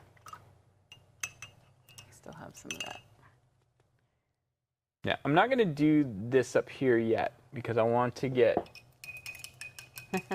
some more of the colors highlighted on there first. Kim says, I would never think to add all of those colors. They really make the flowers pop.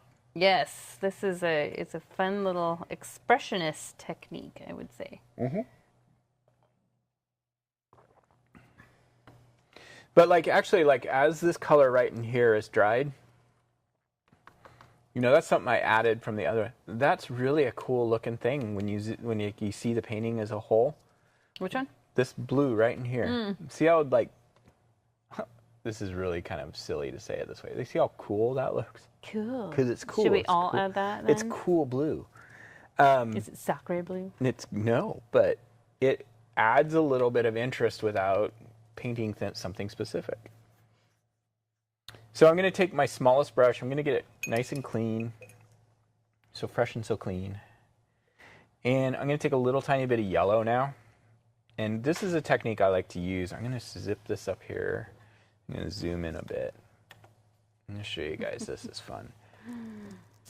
Yes, it comes with experience for sure. What's that? Adding the other colors. Yeah, and I think a lot of it is just not being afraid to do it.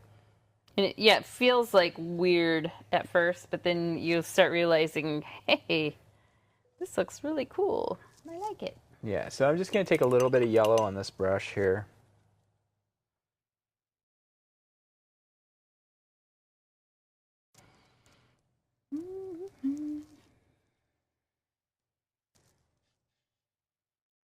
Just an extra little pop of that yellow.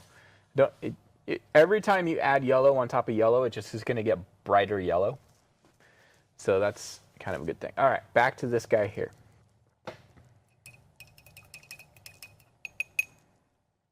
This looks really,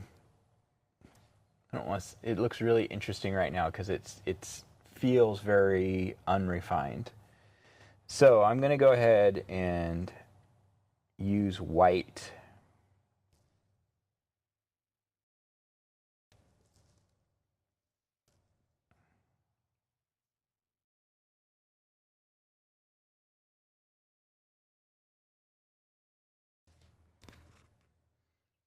You can actually mix up a little white and yellow together, make a real pale yellow.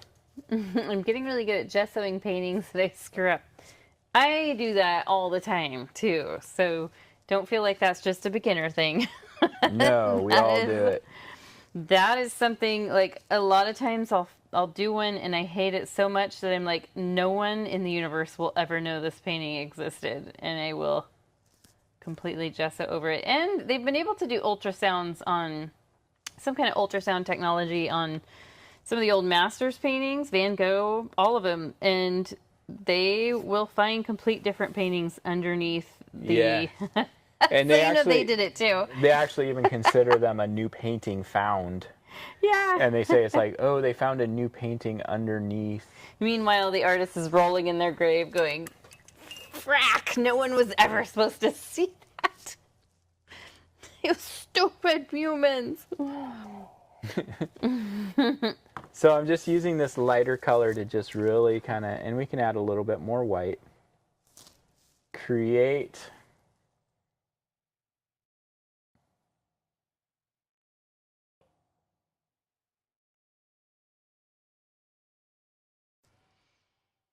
a little bit more definition. I feel like that was a little too draggy point.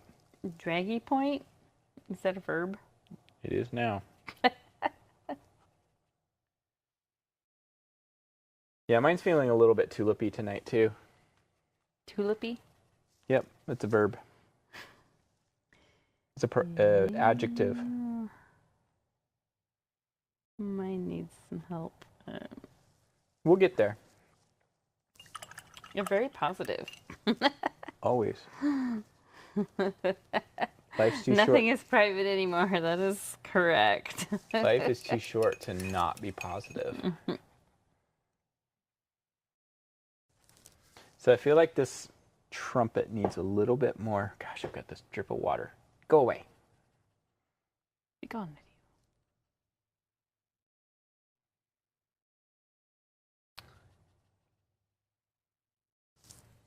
you. Trumpet needs a little bit more. Whoo. A More bit, who? A little bit more. Whoo. Who?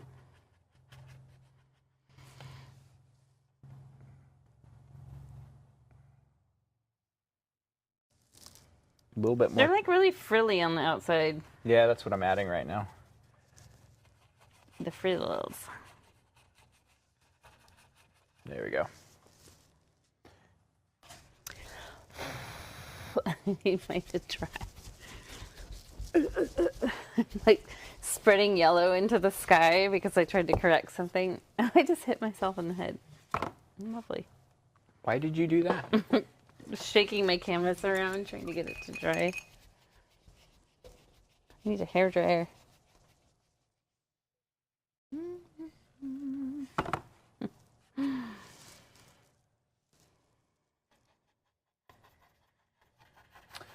So actually, this is starting to come together. I say that like I'm surprised, but I'm not.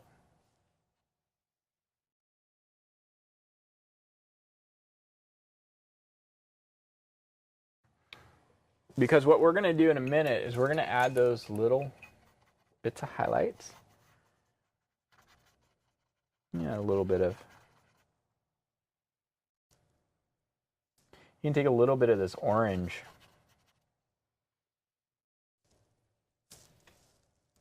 This scene is straight out of Goonies. You need a pirate ship. A pirate ship. You take a little bit of this orange and kind of start to define a few of these petals here. Where'd it go? Come back. That red goes so far. Unfortunately.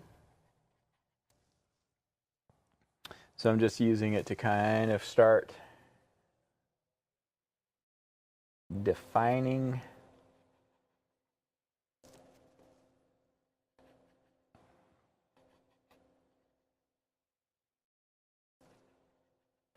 a little bit of our flowers. Oh, that's getting there. That's getting there. I sound like It's rather tulipy. Tulipy. Yeah, mine's a little bit tulipy tonight. But you know what? They got to be close relatives. Yeah, I think they must be because they come up around the same time, don't they? They do, and they both are from bulbs that are Somehow planted early on. I've always, like, every year I'm like, I want to, next year I'm going to plant bulbs. it's funny because Then the year comes around, I'm like, oh, I never did it. Okay, next year will be my year. Oh, I never did it again. I actually had at one point in time bought like 500 daffodil bulbs. Yeah, what happened to those? Oh, they're bad now. I ended up throwing them away, but I was... What? Why were they bad? Well, they dried out because they sat so long. Nice.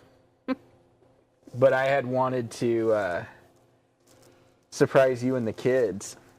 And I was going to just plant them without you knowing so that they came out. And just... Okay, I got to make these a little bit bigger. Surprise. Yeah, I just wanted to surprise Years later. They never happened.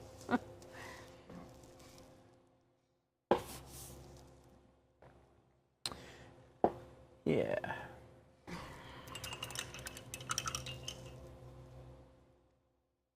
So I'm going to make an adjustment here.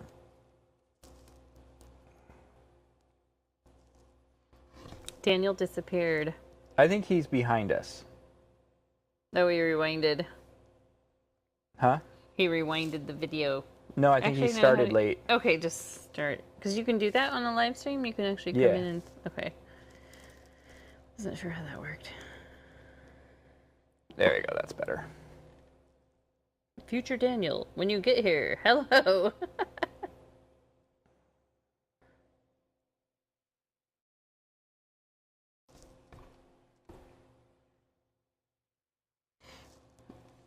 I'm correcting a flower petal. Yeah, that's what I'm doing too. And it's just like the paint just needs to dry. Yep. So I'm actually going to be like content with where mine is right now. Forcibly content? Yeah, forcibly content. Here, let's finish this off. Bring your glass over.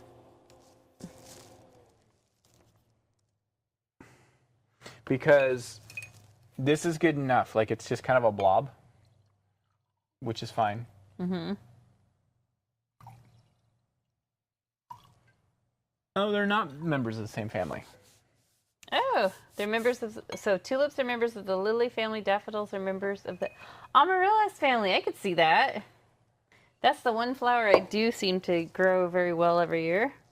There you go, Paul. Don't knock it over. It's on your palette. See it. So we actually have a kind of a fun story about bulbs. Do we? Kind of. What's that? Well... Did you hear what I just said? Yeah, but did you see how that didn't happen? So, Greta, when she was 6, really wanted a leopard gecko for her birthday. And she's turning 17 next month. Just put that in context. Leopard geckos live a long time, but they live about 10, 11 years, 9, 10, 11 years for female. And so she had gotten one for her 6th birthday. And it sadly died about a year ago. Maybe not quite a year ago. Not quite a year late ago. Summer. And she wanted to have it cremated. She was so upset. I was like, no, we're not spending the money to have a lizard cremated. So I came up with an alternative idea. I said, okay, let's bury it in the front yard and let's go to the garden store and pick out a bulb, and we will plant the bulb with Peachy. And so we did that, and then we did a fairy ring of stones around the grave, right in the middle of the front yard. She's like, this gecko needs special treatment. And so anyway, I came home today. Peachy was a nice girl. She had picked, she was. Greta had picked out a hyacinth, pink hyacinth for it. And so I came home today, and it has really popped out of the ground. Mm-hmm. And I'm shocked because none of the other bulbs are up for spring yet. Peachy's bulb is up, and it is the star of the show. Yeah, so that was kind of cool. Yeah. And I'm going to have a humble brag for a second. When do you not? Not very often, but it does happen sometimes. I'm going to share a golf moment for you guys. Oh, yeah. this week. I got my 40 years of playing golf. I got my very first hole in one on Sunday. He was so excited, he literally shed tears on the golf course. I literally did. And I texted my... I thought you had one. No. I've been really close many, many, many times. I had texted one of my buddies who I golf with fairly regularly and said, I got it finally, because he's been there for so many close ones. Yeah, because you guys play together all the time. Yeah, he actually got in his car, came out, found me on the course with a single serving bottle of champagne as so I could toast. And so I did that. And so I'm really excited about that. It was like a big monumental thing. And so just so you guys know, that was like big week for us. All right. So I actually really like how my daffodil looks right now. It looks a little bit crazy, but we're going to do, I've got our dark color that we made before, and I'm just going to suggest some little details. So I need like a true like flower painting course. And I don't want to get too involved with this. I just want some little hints.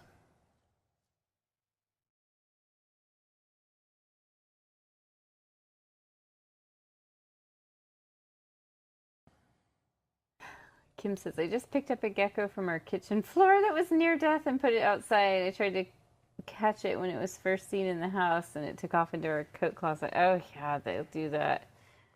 That's right. You guys live in that tropical area where they would be wild. It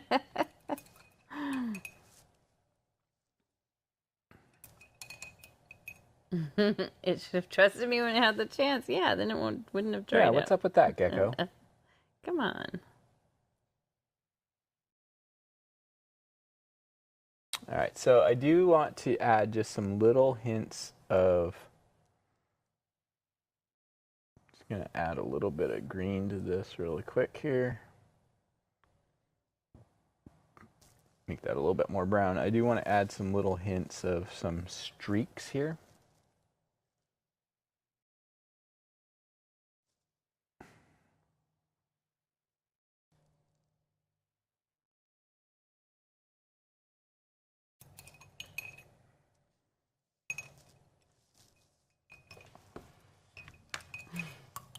Those geckos. I have the feeling you're gonna like end up like hanging out with some of those older folks on the golf course. Did you see what I just did? I dropped my brush right in the middle of my flower. Where? Right there. That little white? Don't you think you're gonna end up like on the porch with some of them sipping mint juleps? Maybe. I mean, there is one hole on the course we play all the time where this guy has a really He's the party house. He has this habit of coming out, and if your ball is near his backyard, he comes out and says, "I'll give you a beer if you hit the green." Oh my gosh, that's such a good attitude, because they could be like, stupid golfers.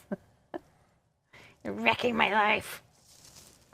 There is one house on the course. One of these days I'll sneak a picture of it, but instead of bark dust, their flower bed is golf balls. Like on purpose? Like yeah. They did it? Oh my gosh, that's funny. I like that. It's literally, and right in the middle of it is a giant golf ball about the size of a basketball, like a little sculpture. That's pretty funny. Yeah. I suppose, if you move into that community and you buy a house on the golf course, you pretty much have to know that, you're occasionally going to get your windows hit with a golf ball. Oh, no, they all have screens up and stuff, so. No, but that happens. A ball's going to go in their yard. I remember up at Resort at the Mountain, there were a few. It seems like there was one house where they were just such jerks about it. Do you remember that? There was one house that they came out and yelled. I don't remember. Yeah, and it's like, well, you bought a house on a golf course. So. Yeah, I mean, it's funny because I always say it's like, as much as I love the game I really have. I mean, I started playing when I was 8, so 6, 7 or 8. You could have been Tiger Woods, Paul. Come on. Could have been. Instead, I just decided I wanted to play baseball, which was a mistake. No. Anyway, one thing I would never want to do is live on a golf course. I wouldn't mind living where I could see one in the distance. Why wouldn't you want to live on one? Because hearing all the people yell profanities every time they miss hit, which for most amateur golfers is most of the time, it's not something... It would wear on you after a while. It would be really annoying. That's funny. And I imagine there's a few people partaking in extra stuff. Yeah, actually the course that I play at doesn't allow alcohol. Oh, so you and Brant were being illegal. I was. Brant's such a bad influence. Well, and the reason is most of the holes you have to cross a road to get to the next hole, and then you're on public property. I see. So there, I've just kind of added my extra little details, and you can add, there's not much more you can add, really. Pirate ship. Pirate ship. It looks like a pirate ship.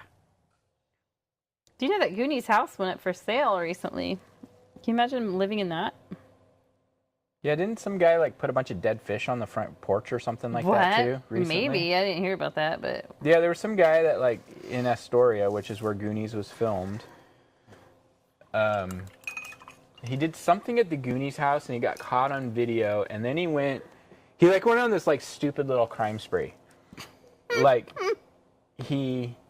swear he put dead fish in the mailbox or something at the Goonies house. Nice. Something weird. And then he went to a boat dealership and stole a $150,000 boat. And he didn't know how to pilot a boat. Okay, and he went out right up there in the rough waters of Astoria. Yeah, literally Astoria is a community because it's bar piloting business, because where the ocean comes into Columbia River is so rough, and there's so many boats that sank right through there. They literally made a business out of being hey, I'm a pilot for hire to bring your boat in through the treachery. Yeah, the Coast Guard actually had to go out and save this dude. Oh my gosh, I hope he got fined. Yeah. Kim says, I wish you could hear us laughing with you. Yeah. I know right now we're just hopefully people find their little conversation funny. You know what? I'm at the point where it's more fun. When we first started, this is awful, and we've probably told this story, but one of the things that really hurt was when we first started, there was somebody that canceled because we talked too much. They didn't like me in particular. Was it you? Yes. I don't think so. Yeah, it was a couple girls from Eugene, and they didn't like me in particular, according to their email. Yeah, and so then we started worrying about not talking too much, and then we're like, you know what? We're not getting rich off of this anyway. Let's just have fun with it. Yeah. And be who we are, because Jenny's really good at making fun of me. And that's funny to a lot of people. No, I'm just kidding. But toss me under the bus. Yeah, totally. But when I listen to podcasts, the podcasts I like to listen to are the people kind of go off on their own little tangents about movies they watch, music, jokes, inside jokes, whatever. And that's more entertaining than just being strict and rigid to the point. By the way, I'm done with my painting. Okay, so are we signing? I'm going to sign mine. If you guys wanted to, you could come in and let me just kind of, before I just get no, I'm done, you guys have to be done. By all means, if you want to add more white. I'm actually, I wasn't happy with the way my daffodil was coming out, which is kind of embarrassing, but now that I've kind of got it where it is, I'm happy with it. Yes, they were mean girls for sure. Yeah. I thought it was so weird. I didn't actually get very offended by it because I was those kind of people, you see them all the time. They're the ones who put negative comments on people's Instagram posts because the person's dancing around or, whatever. But it does make you, like, we were just getting started, and we were starting. It was a little bit like, yeah, we're just getting started. Like, we're just feeling. are we we're doing just something wrong? feeling out, like, how we wanted to be, because, like, we do watch people on YouTube. Actually, right before we did it, we really delved into YouTube, and we started watching, like, some of our favorite. We picked a lot of people that we liked, and we tend to lean towards the people that had a lot more humor. And just having fun. Good mythical morning. Mm-hmm. Hey, what's up, Rhett and Link? You You're guys actually are back into that now. Yeah, well, just the last few days. But, and that's more entertaining than just somebody who's just Rigid. blah, blah, blah. Yeah, blah, like, blah. I mean, painting class should be fun. And it's partly because that was our thing. We started a sip and paint studio, and it was all about fun. You want to, like, end up with a painting that maybe you kind of like a little bit, but more than anything, what we wanted is people to look at that painting and remember how much fun they had, like, with their friends or whatever, on that weird date with that weird guy or something, Yeah, and so, like, it's gosh, my smaller buds are not good tonight compared to the original. I'm not loving mine, but No, okay. your painting's good. I like it. But anyway, so we just decided it's like, oh, we're just gonna have fun and just be us, and that's who we are. This is us. Isn't that a show? We do have a pretty okay relationship most of the time. Most of the time. More like most of the time. So I think our arguments are more like, I'll come into work and Paul will have, like, he has really bad, we've discovered recently that he's definitely ADD. What were you saying? And he'll, like, have gotten some new something. Like, he got a new computer. And he'll unpack everything and put all the stuff on my desk. And just leave it there. Well, okay, to be fair. No. But hold on. How many hours a week do you spend in here? Enough. Maybe 3? No, that is not true. That's a lie. That is an absolute lie. It's not. It is too. It's a total lie. My one employee doesn't even know who you are. I'm just kidding. You are such a liar. Ow, she's hitting me. This is being assaulted. Who did I buy the computer for? What, for you? No, it's for you. What? Yeah, because it was for our shipping computer. We Well, share it. We you share ship it. stuff. Yeah, but I've started using my Mac. Okay, I think there's not much more I can do. No, I'm happy with my to painting, actually. this, and I'm going to sign it. My daffodils are a little bit more caricaturish tonight, which is okay. I'm fine with that. Actually, I think I like your daffodil on the one tonight better than your original. Yeah, it was... Actually, a lot better. I can see your original right there. Well, here, I'll bring the original down next to it. So we can see the original and we can see the new one. Yeah, And I like it better. It's a little bit more...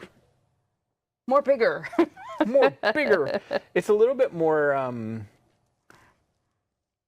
like Van Gogh-ish, actually. Oh, look at you comparing yourself to the wizard. I'm just saying it's much more in that style. No, I think it's actually so your original one, the trumpet, I felt was like, stuck out a lot. Yeah, it's at a weird angle. And the new one, it's more like integrated into the flower. Yeah, so I guess, to be fair, I was inspired by, when I did this painting, I was pulling inspiration from Van Gogh's iris painting. Yeah, you were. I remember you were looking at it. Yeah, because I was wanting to do something that, since you had done a Van Gogh, I had wanted to do something that was kind of in that vein. So this actually is a little bit closer to that vibe than this. But you can see, like, this is not much bolder than this, but because we put a little bit more attention to this background, it actually feels bolder. Mm-hmm. Okay. You can't expect to please everyone, nor should you Yeah, try. we've decided that's just not it. Yeah. Yeah. It's like, we've done that too long. So let's see how Jenny's did. Jenny's did. I can tell you my complaints about mine. Okay, so we're always going to... The only person in here that's going to criticize you is sharing your share. Oh, I don't see what you're complaining about. Okay, so my flower, I feel Like, I really need to study and paint flowers. Okay, I so- like the buds. Like, Yeah, the I buds feel like turned those out are really good. Yeah. This one, though, I just need to learn how to shade and when you were drawing your original, I was trying to get it, and that was a little hard. So you got the shape of it better, though. And if I were going to play art critic, It's cartoony. it's only because of the red outlines. Yeah. I think if you just added a little bit more white. You know, I like the sun rays, too. Yes, yeah, I thought Kim. that turned out good. That was just I just thought I'm gonna do it because my sky was really dark and I wanted the shimmer on the water and it didn't really make sense. Can I show you something? Can I do something on your painting? Yeah. Okay. I'm going to show you guys a trick. You're gonna paint on my painting. I'm going to paint on your You're painting. breaking cardinal rule number 56. It's not. You can paint on my paintings anytime. I'm going to take my tiniest little brush in white, and I'm going to look at these rays that come down, and I'm going to go, oh, right here. Shimma, shimma. I think I could make those rays a lot more pronounced too. Like on camera, you can see they sort of disappear. In person, they're a little more visible. Yeah. So you've actually got yours pretty white there already, but what you guys can do is you can do this. But yeah, my sky I felt was really dark, and I wanted the shimmer on the water, and it didn't make sense to have shimmer on the water with such a dark sky, so I had to put some sun cutting in there. So anyway, I just painted on your painting, and it really didn't do anything because you already had it pretty light there. It's the little dots. But I feel good about doing that. My daffodil, looking at it on camera, it looks a little bit better than I like it. Does in person, but it is pretty cartoony. It kind of looks like it's pasted on against that sky. Like it almost needs to maybe have some shading on it that matches the color of the sky. So that's actually, I see what you're saying, because it feels like, mine's the same way though, feels like the background is a different style of painting than the foreground. Mm-hmm. What did Kim say? She said she loves the sun's rays. Oh, okay. Yeah. So, anyway, so there we are. There we did it. And I really like this painting. It was, like, I got to be honest, from a teaching perspective, there were some moments that were a little uncomfortable. Were you sweating a little? No, yes. Yeah, it was the drawing of the daffodil. Yeah, and that's something that's just like, The rest of it, though, like, taught really easily. Yeah. The drawing of the daffodil, I think, then when we kept, I think the hard thing in teaching something, I'm going to go bring it back so we can look at us. Here we are. So the hard thing about a daffodil that I felt was difficult is I know that the beginning stages of it, it's hard to see and understand exactly what's going on. But then as we add the color and add the highlights and add the little suggested outlines, it comes together. So I know that that's a lot of times when we're teaching paintings, and this just comes from the experience of teaching in the studios. Kim says they both came out really well. Mark says Jenny's flowers on the left look like they're leaning towards the sun for warmth. Oh, they do. They are. Yeah, over there. So one of the things that's always difficult when we're teaching in the studio is, especially in my paintings, because a lot of them are very rough at the beginning, and it's really hard to hold people's hand through the stages of the development. You've been there. We all know how it works. It's like, yes, just trust me, this is going to work. And people are like, I just met you. How do I trust you? How do I know that you actually know what you're doing? And I'm like, trust me, and we'll get there. Trust me, we'll get there. And that was always like the biggest hurdle in teaching a lot of the paintings that we would teach in the studio, is just literally getting people to buy into what you're teaching them. And this painting is kind of in that vein, you know, more than some of the others. Only that one flower. The rest of it was like, I know, because I know you, I could tell you were a little flustered with the flower part. Yeah. But the rest of it is just like one of your regular paintings. And flowers they're out of the comfort zone. I think for a lot of people who do painting, even people who've been painting for years and years, they're completely out of my comfort zone. So you know what's interesting? So this is something, as you can see. I listen to podcasts, and yes, I'm going to be blunt, they're about golf. But one of the things that comes up from golf, guitar, Rick Beato talks about this. We mentioned Rick several times. I hope he flags him. Rick Beato. Skills in general, what we have a tendency as humans to do is to gravitate towards what we're already good at. So like, let's say guitar, and I play Smells Like Teen Spirit really well, right? I'm just going to use that one as example. Nirvana, I play Nirvana really well. My instinct, because it's satisfying, is to play the song I already know how to play. Rather than saying, I'm going to learn November Rain and I'm going to learn the solos. Ooh, slash solos. Slash Difficult. solos instead of Kurt Cobain. So what we do with art is, and I do this, I'm really guilty of this. I'm comfortable with doing landscapes, so that's what I always do. Oh yeah, you fall into that like a little bit of laziness. Yeah, and so, your comfort zone. Right, for sure. because if I were to do more detailed illustrative type work, it's outside my comfort zone, but that's really what I should be working on. Right? Mm-hmm. It's just like, I always play the A major scale or the A minor pentatonic scale on my guitar. I should be working on G major because I'm not good at G major, or whatever it is. That's what we do, and it doesn't matter what it is. If we are learning how to knit, we use a specific knotting technique rather than the one that we don't know. And we should work on the things we don't know. So that's why it's always good, like, that's why I like the subscription box for the painting classes, is because then people don't get to pick and choose what's in their comfort zone. Yeah, if those months when I had like one I think of is I had the owl, you had the lighthouse. Mm-hmm. Maybe someone really doesn't like to paint animals, right? And they're like, I don't want that. Well, it's important to step outside of your comfort zone and learn to paint something that maybe you don't normally vibe with. I just realized that my sweater looks like a jail jumper. Oh my gosh, with your tattoos and stuff. Oh my gosh. I'm glad this is just got out of state pen to come paint. You're arrested for painting daffodils. At least my tattoos are not prison tattoos, though. So. But anyway, so yeah, don't be afraid. And I think it's really good. And I think that both you and I have gotten a lot better at painting just from having to paint each other's paintings for the last 4 years. From painting yours. Because even in the studio, it was very rare that we would paint each other's paintings. Yeah, very rare.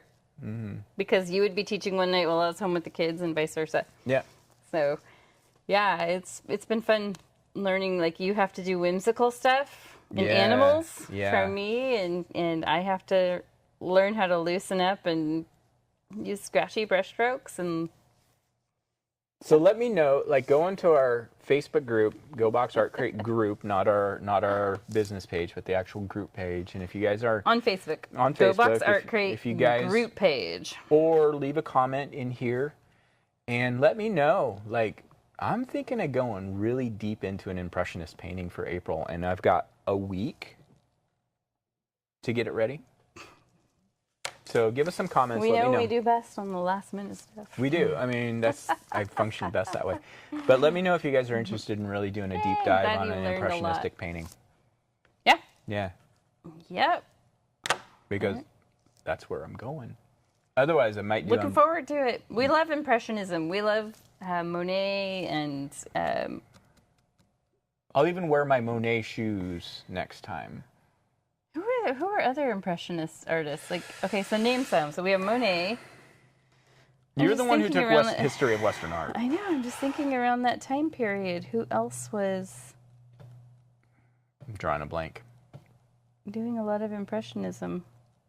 Yeah, I was gonna say Seurat because he did. Yeah. But I don't know. His was not really Impressionistic. No. Gosh. Who was the one that went to Fiji?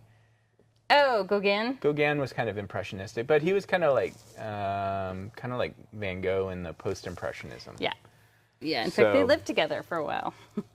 Yeah, I don't. That's a great question. I'd have to go back and look and see because it's like we all just know Monet. It's like Cubism. Name somebody outside of Picasso. Yes, we found one the other day. I can't remember the name, but we were like, remember? It was what was the name on that? Paul Klee. Yeah. Paul Klee. Yeah, Jenny's much better on the, she spends a lot of time researching. Clay. I don't know. Paul Klee or Paul Clay. One of Klee. I'm interested. Okay. Gosh, anything else?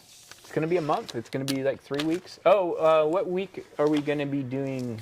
Are we going to be the week after Easter? For our next live? You know, I haven't looked. I'll do something probably in between because we've got a nice film studio set up at home, and yeah, we're going to start. Well, I shouldn't. We'll do anything. some short videos of like, here's how to paint a daffodil. Oh yeah, that's the other thing. If you guys like. We were talking about that in the car on the way over here today. We're talking about doing some.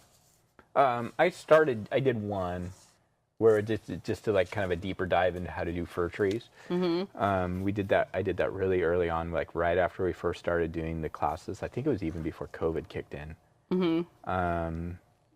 And if you guys are interested in us doing some deeper dives on some specific techniques and stuff like that, and I'm not talking like deep, like. Hour long. I'm talking like 10, 15 minutes on one specific element that we use. It doesn't even have to be painting. It can be like illustration. It can be illustration. That's it can be drawing. Jenny's really good at watercolors. So. Gotten way better than, just from practice. We're just thinking of like trying to figure out some ideas because we want everybody to get better. We like developing our community of art people and stuff. And the more we can provide, then the better it is for everybody. Yeah. So. Big all caps yes from Kim. So like that. Yeah, no, I don't want to get anything else. That was like a slurred bunch of words. It was not because of the wine. It was just like an incomplete thought. So anyway, outside of that, you guys, thanks so much for jumping in with us this week, and I'm looking forward to seeing everybody's paintings. Yeah, go on and join our group. On Facebook, Go Wax Art Crate, post your paintings, or just lurk around for a while and see everybody else's work and get your own like confidence built up, and you can post your own work. And if you're watching this before you paint, and then you're going to go back and paint, don't be afraid of doing your flower a little bit smaller than you want your finished flower, and then you can build up. And Google daffodils. That helped Absolutely. A lot. I think definitely. I mean, I did. I did too. I do it all the time. Tearing our palettes off. I'm a big fan of using photo references when you're painting. I learned tonight that the direction of the paintbrush for the clouds can denote rain. Absolutely. Mm-hmm. Absolutely, it can. Yeah. And it's super cool. I guess mine looks kind of stormy. Yours does too. Yours looks like a storm that's starting to break up. I love going to the Oregon coast when it's stormy. That's my favorite time. Outside of, I like to have a little break when we walk our dogs to go to the bathroom. But, and go down on the sand a little with nicer weather or just dry weather. Since we're done teaching and we can ramble. Oh, here he goes. Here he goes. The Oregon coast is a different thing. Like if you're from Florida, I know a lot of you guys are from Florida. If you're from California, Oregon coast is like going to Scotland. It's cold, it's wet, it's windy. Like a really nice day at the Oregon coast is 75 degrees and the wind It does not get that warm. Not very often. No, it does once in a while. It's between 40 and 60 most of the time. Yeah, about 60, 65. Mm-hmm. Essential apparel for the coast is a parka. And while it's amazingly beautiful, I think it's one of the most beautiful coastlines in the world. It really is. It's absolutely gorgeous, stunning. And I loved it as a kid, but it's the kind of place that, like, when you go out in the water. Going to Scotland next summer. Salt marshes. That is amazing. Oh my gosh, that is my dream trip. Golf. St. Andrews, the birthplace of golf, 1458 or whatever it was. But anyway, if you go in the water in the Oregon coast, it's like if you accidentally get sucked into the water, you're getting hypothermia. It's like when I was a kid, I remember going out and playing in the water, and it's like how long until your legs were numb enough to enjoy it? Yeah, and the most common comment is when you're sitting on the beach, it'd be so nice if it just wasn't windy, because you're constantly getting hit by sand. I think the beach is windy everywhere. It's just when you're in Hawaii and it's that windy, it's 85 degrees. You want that. You're laying there and you're roasting, and you want that little bit of wind. But in Oregon, it's like my interpretation, like if I could help you visualize the Oregon coast, it would be a lawn chair, Oh, it absolutely is like the coastline on Twilight.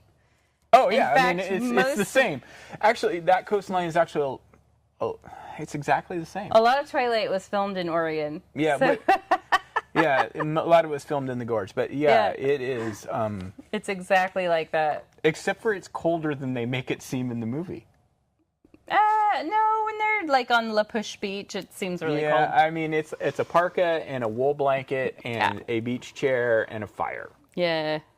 Because the wind does kind of die down a little bit in the evenings. But it is beautiful, and there's a lot of really amazing places to go along the whole Oregon coastline, and up in Washington, too. We love Washington. He and I could live in Washington very easily. Oh, yeah, for sure. The state is amazing. It's just like Oregon.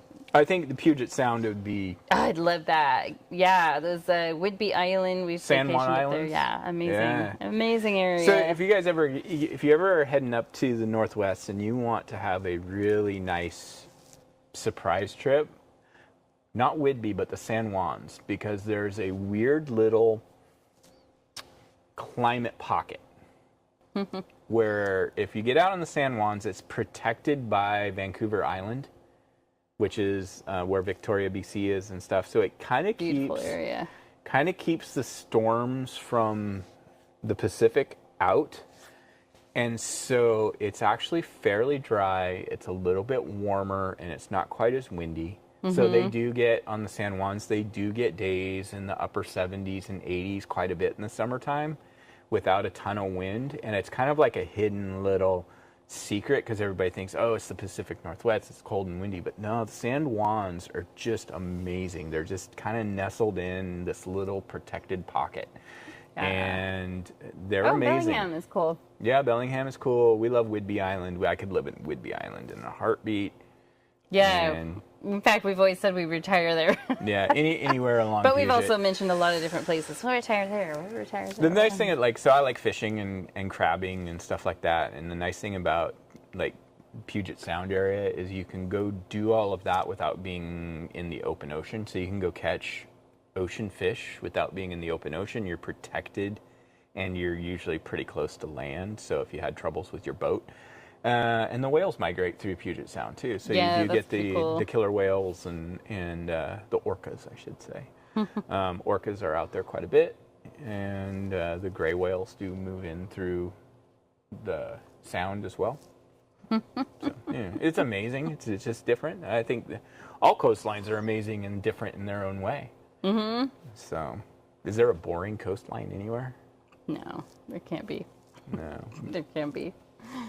Maybe, no, it's not. Let's go get our Mexican food. Oh, Mexican food sounds good. Kim, you and Mark have an amazing trip. I All hope of you guys. You guys have some pictures you want to share. Put them on our page. I would love to see that.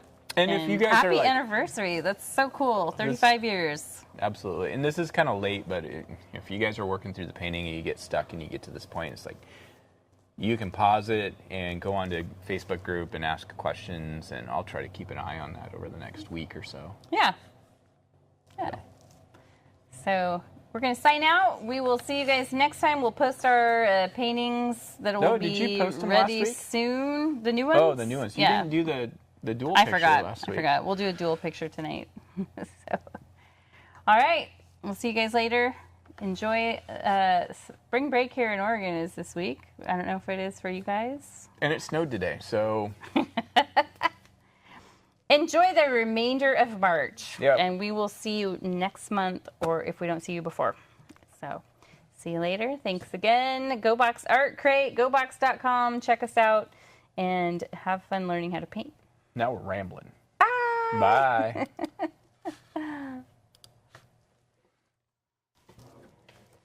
Bye.